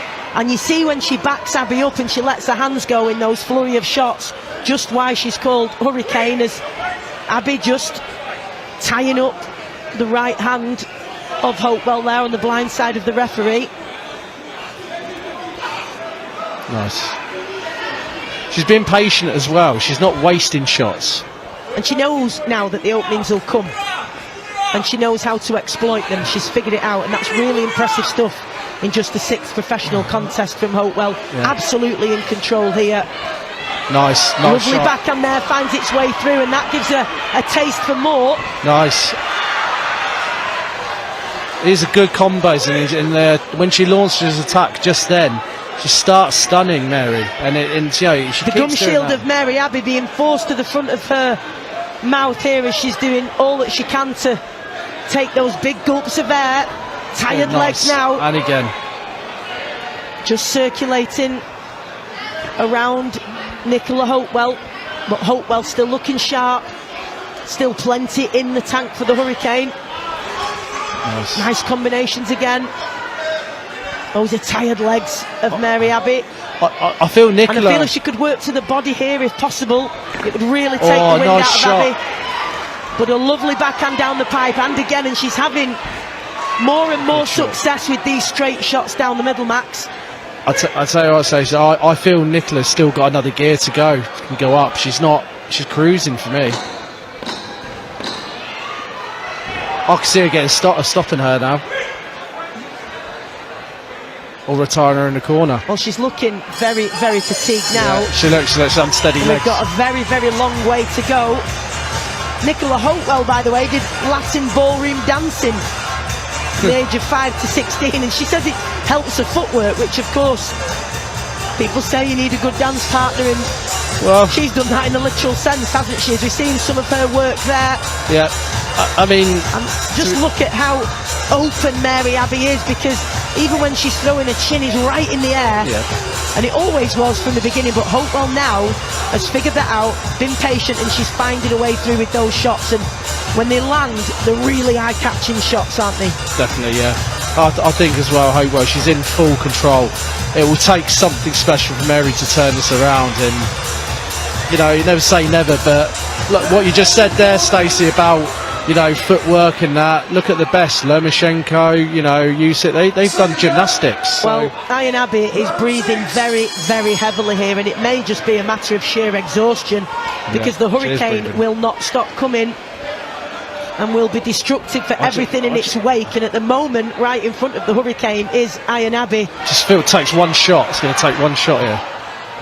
She looks dazed. And the iron is certainly softening rather than sharpening at the hands of the hurricane, as she continues to step in behind that tight guard and that low position as she crouches,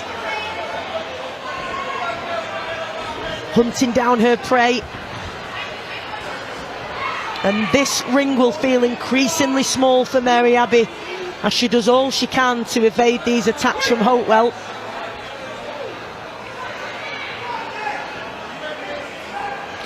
I like Nicola here. She's just being patient. She's doing patient. She's not wasting silly shots.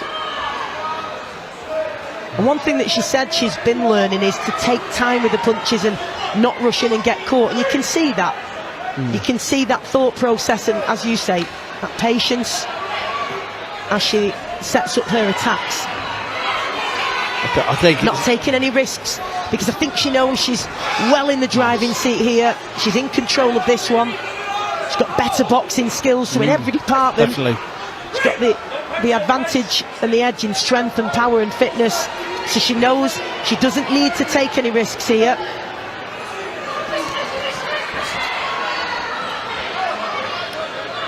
Nicola's just in gear 3. I feel she can turn another screw, but she's just playing safe. She's doing really well here, Nicola.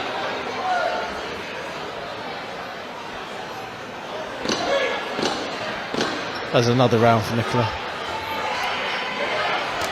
Nice shot again. Good. Good round up. Can get scrappy at times, but Nicola Hopewell, there's a gulf between them, isn't there now? Yeah, there is now. I feel Mary has to do something spectacular in order to turn this around. Nicola's got, apart from probably the first round, she's got all the rest of the rounds, so... She looks absolutely exhausted in a corner, does Mary Abbey. But Nicola Hopewell, very relaxed, plenty in the tank, got gears that she can go through if she needs to. And the Nigerian is looking not just fatigued, but her spirit is being broken round by round, because there's very little that she can do here. There's Nicola Hopewell, far superior boxing skills and in excellent conditioning as well. And this is going to be a tough nice combo, for brilliant Mary start. Abbey as Hopewell starts the 7th. Nice, and again a flurry.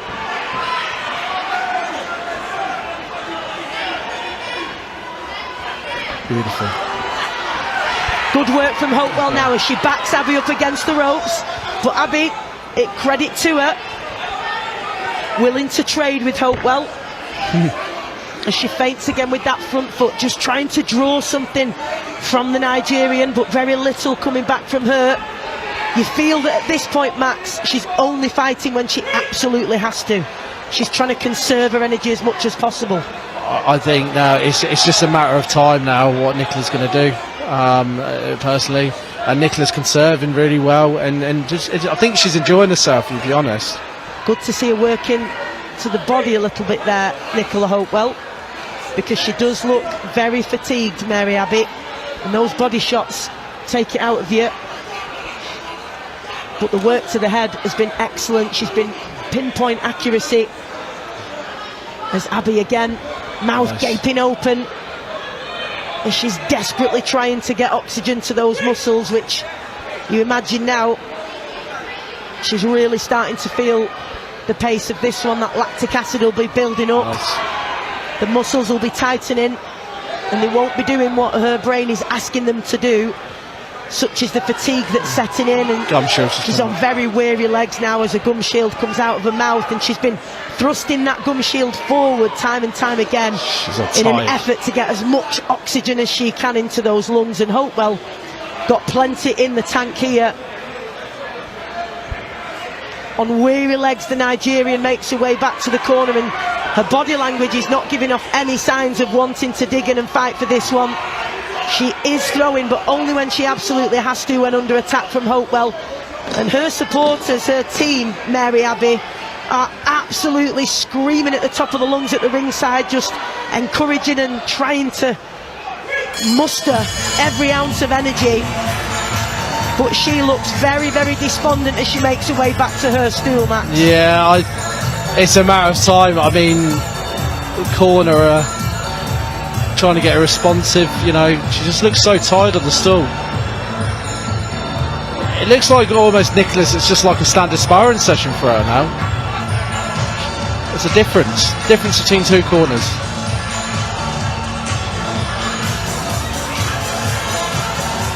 It's almost become a matter of this one, of not so much of what she can do tactically, but just getting her through these rounds and trying to, as I say, muster every ounce of energy that Mary Abbey has left to get through these remaining rounds. It's just a matter of surviving these at this point, Matt. I mean, look, when you're in there, it's, you know, when you're tired, you know, 2 minutes, 3 minutes, it feels like an hour. Believe me, I've been there. So we'll see what Nicola can bring and what Mary can do.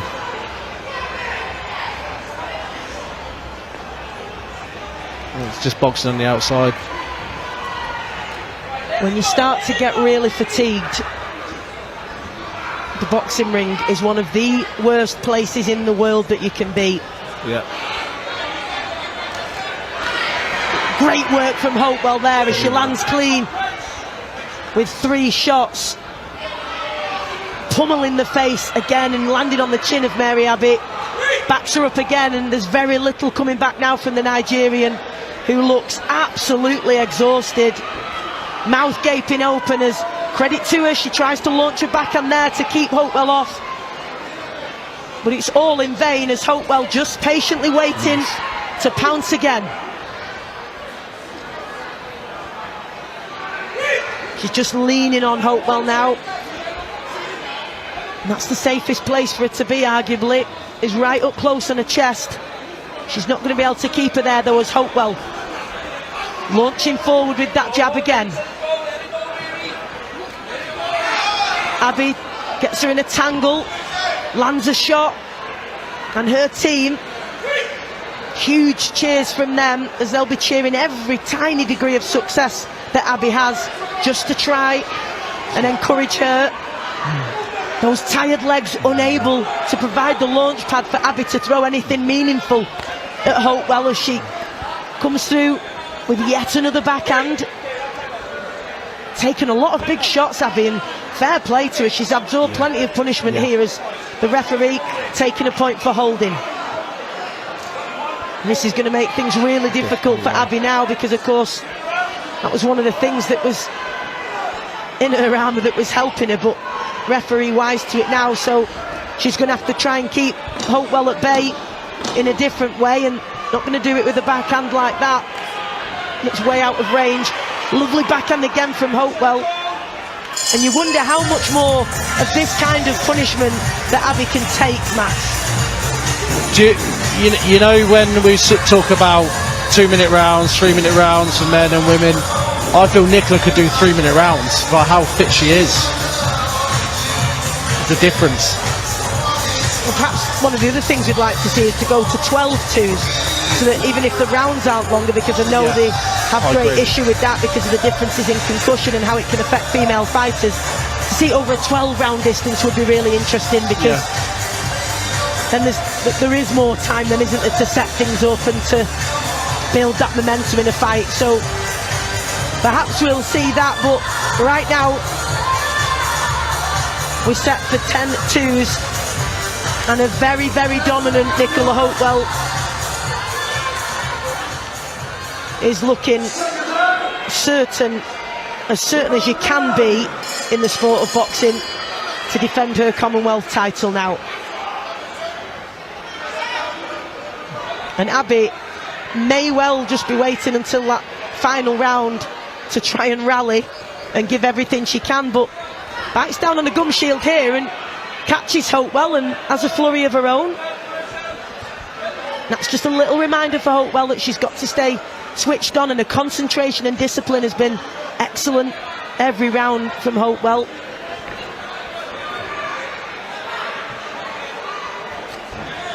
She's having a go here, Abbey. She knows she's nothing to lose. Falls short with that one. Hopewell Nice. punishing her now for these shots that are not accurate and don't have a great deal of power in them, as those tired arms just flailing around, and she'll be almost on automatic here, Max, just throwing everything she can at Hopewell, but not with great success. I think what you just said, Stacey, nice shot there.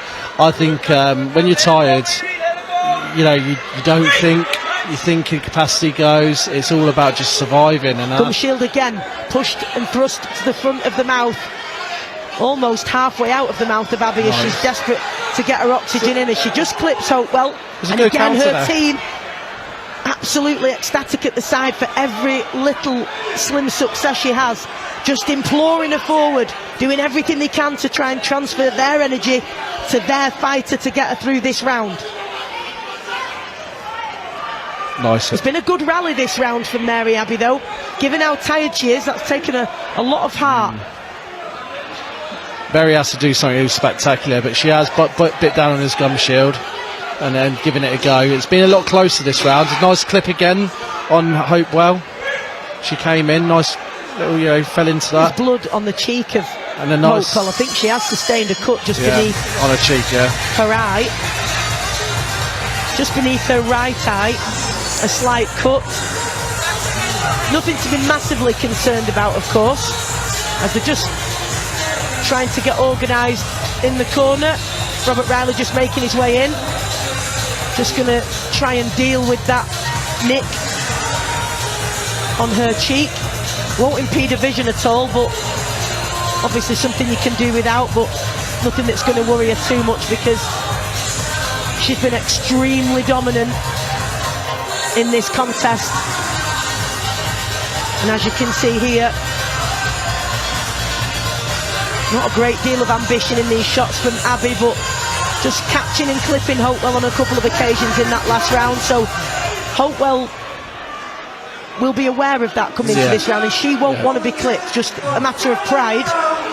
It's just she'll want to have a completely dominant round here, and she can do, because looking at the body language of the two, Hopewell ready to get down to business and finish strong. Abbey just a matter of survival now, but I think she's going to give everything that she has got left in the tank now. Hopewell continuing to be patient, just circling round Abbey, good job, trying to find a way through.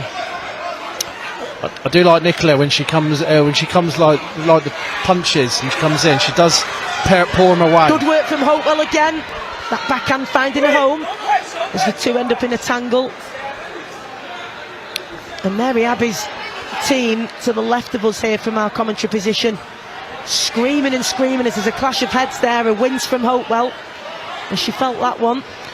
Won't want to sustain another cut, but it looks like she just may have done. Horrid there. Got to stay focused now. Blood starting to pour. It's a minute and 10. Just from the forehead, it looks just that. The eyebrow, it seems, from Hopewell. It's getting a little bit scrappy now. Jumping up and down, Mary Abbey's team here, screaming at her to come forward. She's letting a few shots go here. And all credit to her, because she's been, well, appears to have been exhausted for the entire second half of this fight, but she's dug down, she's dug in, and she's got through it, and now she's giving everything Nice. she can, but what a shot from Hopewell. That back end right on the money as she puts Mary Abbey down. She's back up, she's skipping on her feet, giving the referee the indication that she's fine to continue. But what a way to finish an incredibly dominant performance from Hopewell. Rocks back the head of Mary Abbey again, steps back. What a backhand that was. What a that finish. right hand shot that had caught Mary Abbey frequently through that fight and dropped her in the final round. What a performance from Hopewell. Hopewell well, she's been brilliant. She's been dominant throughout the fight, and she, after that first encounter of the first round, Hopewell just adjusted herself and just started to take centre of the ring, and it's good to, great bit of boxing, and to be honest, it's good things to come from Nicola. As we've seen in the replay there, what a shot that was. And that has been coming, it's been on the cards all night, it's just been a matter of time, because we were asking ourselves how on earth has Mary Abbey been able to absorb that many shots. On that occasion, she went square-footed, her feet were not beneath her, and coupled with that exhaustion and the timing and precision of that shot, beautiful backhand from Nicola Hopewell. And what a great way to finish what has been an unbelievably dominant performance, an excellent display of boxing, dropping Mary Abbey in the last round, blood pouring from the eyebrow of Hopewell, but she cleared her head, Definitely. just took that little step in, as we see it again here, and that is one for the highlight reel. Yes. For Nicola Hopewell, and that was all about the timing, wasn't it? Just waiting for her, walked her onto it. Wonderful shot. I think just echoing what you just said, Stacey, you know, she walked onto it, and we've been saying for rounds she was tired, Mary, very tired. Really good performance from Nicola Hopewell. Looks very calm and composed in there. The team look really happy, full of smiles as you'd expect. Let's get our official announcement now from our MC, Robert Blundell.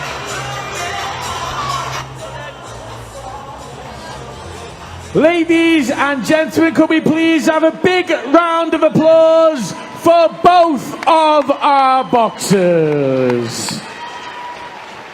Ladies and gentlemen, after 10 rounds of action, Chris Jones, Michael Alexander and Teddy O'Connor all score the contest 99 points to 89 in favour of your winner by unanimous decision.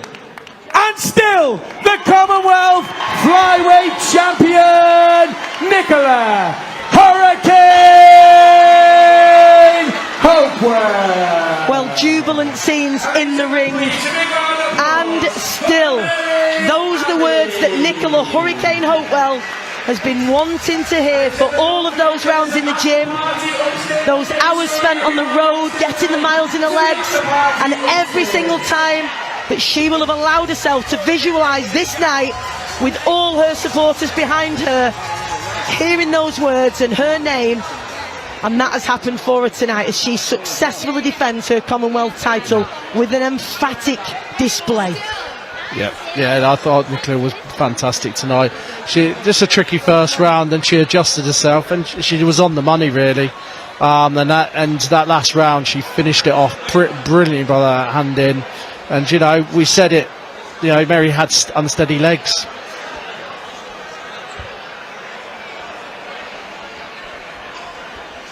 Well, she gave it a little bit of trouble, you could say, in that opening round, Abbey, such was her awkwardness and her unorthodox style.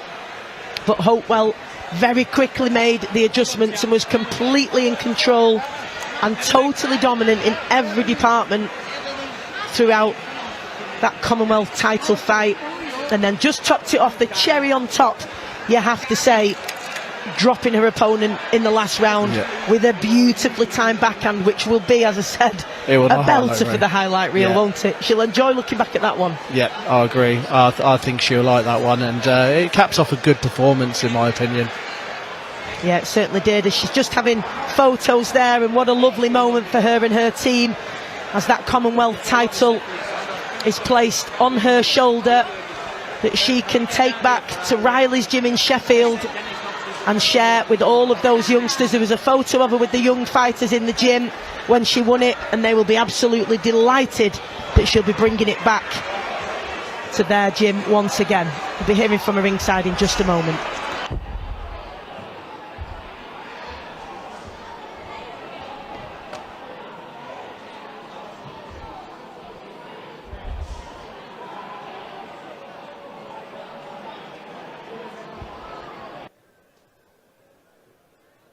Sure.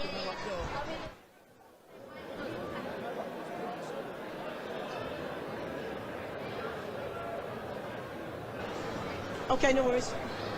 Just showing you one for the highlight reel there. Defending your Commonwealth title, and still are the words that you will have been wanting to hear for every minute in the gym, every mile on the road, and every time you've dared to visualise this moment.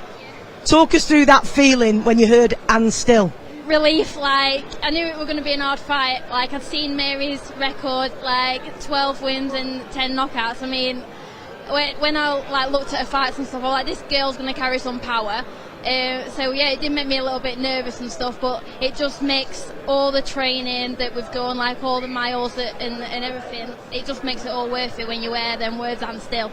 Well, she was awkward, she was quite unorthodox, through from all sorts of angles, but you made the adjustments really well after that first round and were completely dominant throughout the rest of it. What adjustments did you make from that first round? I felt like the first round I had to work out my distance a little bit, and with it being a southpaw as well, like I just had to work out when I were in range, when I were out of range, because I feel like that's what I've struggled with in previous fights. So I felt like once that I'd done that, then we can just build on it, and I listened to the corner, and like we had a game plan what we were going to do, and we basically stuck to it. We didn't really have to adjust much than what we'd been working on, which was good. I'll bring some of your team in a minute, but I've got to say, highlight reel, showstopper in the final round. I mean, you'd been dominant in every department, just had to drop her, and you did. Beautifully timed backhand. Yeah. I felt like I was just waiting to time my backhand, and the clash of heads, and I could feel like the blood dripping down my forehead, and it didn't make me panic because I thought like the rest of the rounds had gone well, so then I just needed to just control that last round, and then it was just a good time backhand. Well, a bit of blood, even more of a rocky moment on your highlight reel. Yeah. Ebony, just how proud are you of Nicola? I know you've been a massive support of throughout this camp and stepping in for Daz with that bad back, and so you've been a huge part of getting her ready for this in and out of the ring. How proud are you of this moment, but also that performance? No, amazing. It was so good. Like, she stuck to everything we've been doing. Do you know what I mean? She came in with the improvements. You know, she stuck to the game plan. It all worked. And like you said, that in that last round, that step backhand, we've been working on that as well. So it was beautiful. No, you couldn't be more proud. She was hard. She was hard work. Like, she was rough. She was hitting the back of the head. She was holding. But Nick, you know, worked through the adversity like she always does, these cuts and everything. And she did what she needed to do, and she did a beautiful performance. Do you know what I mean? Can't be more proud. Absolutely. Dennis, I just want to bring you in because a 3-fight deal you've just signed this week. You're going to be guiding the next part of her career. I mean, how excited are you for what's to come? I know you've ambitions of world titles. That was a big step towards it. What's the plan now? That could have been a banana skin, that Stace, and how she handled this. I mean, she were a tough girl. They come to win. You could see their attitude when they were walking into not just the weigh-in tonight. A southpaw, tough southpaw. She did a fantastic job, and I don't like saying this, but she's better than what I thought, and I thought she could fight. But what a job these two's done. Ebony and my man here they've done a fantastic job, but we can go and win big things with her, and her attitude is fantastic. Well, you've got loads of supporters and fans waiting to see you. I saw a fabulous picture of you. I'm a fan now. So you should be. We saw a wonderful photo of you on social media with all the youngsters in the gym. They're going to be absolutely delighted to see you take this back. What does this mean to you and to everybody at your gym as well, and everyone here who's supported you? What's your final word to you on them? I think the big thing is defending it. Like, you win it, but then you've got to defend it, and that's a massive thing when you've got a title, and it adds that little bit more pressure. And I took it into gym on Wednesday and had my picture taken with all the kids, and I said to them, I'm bringing this back to you, and I have done.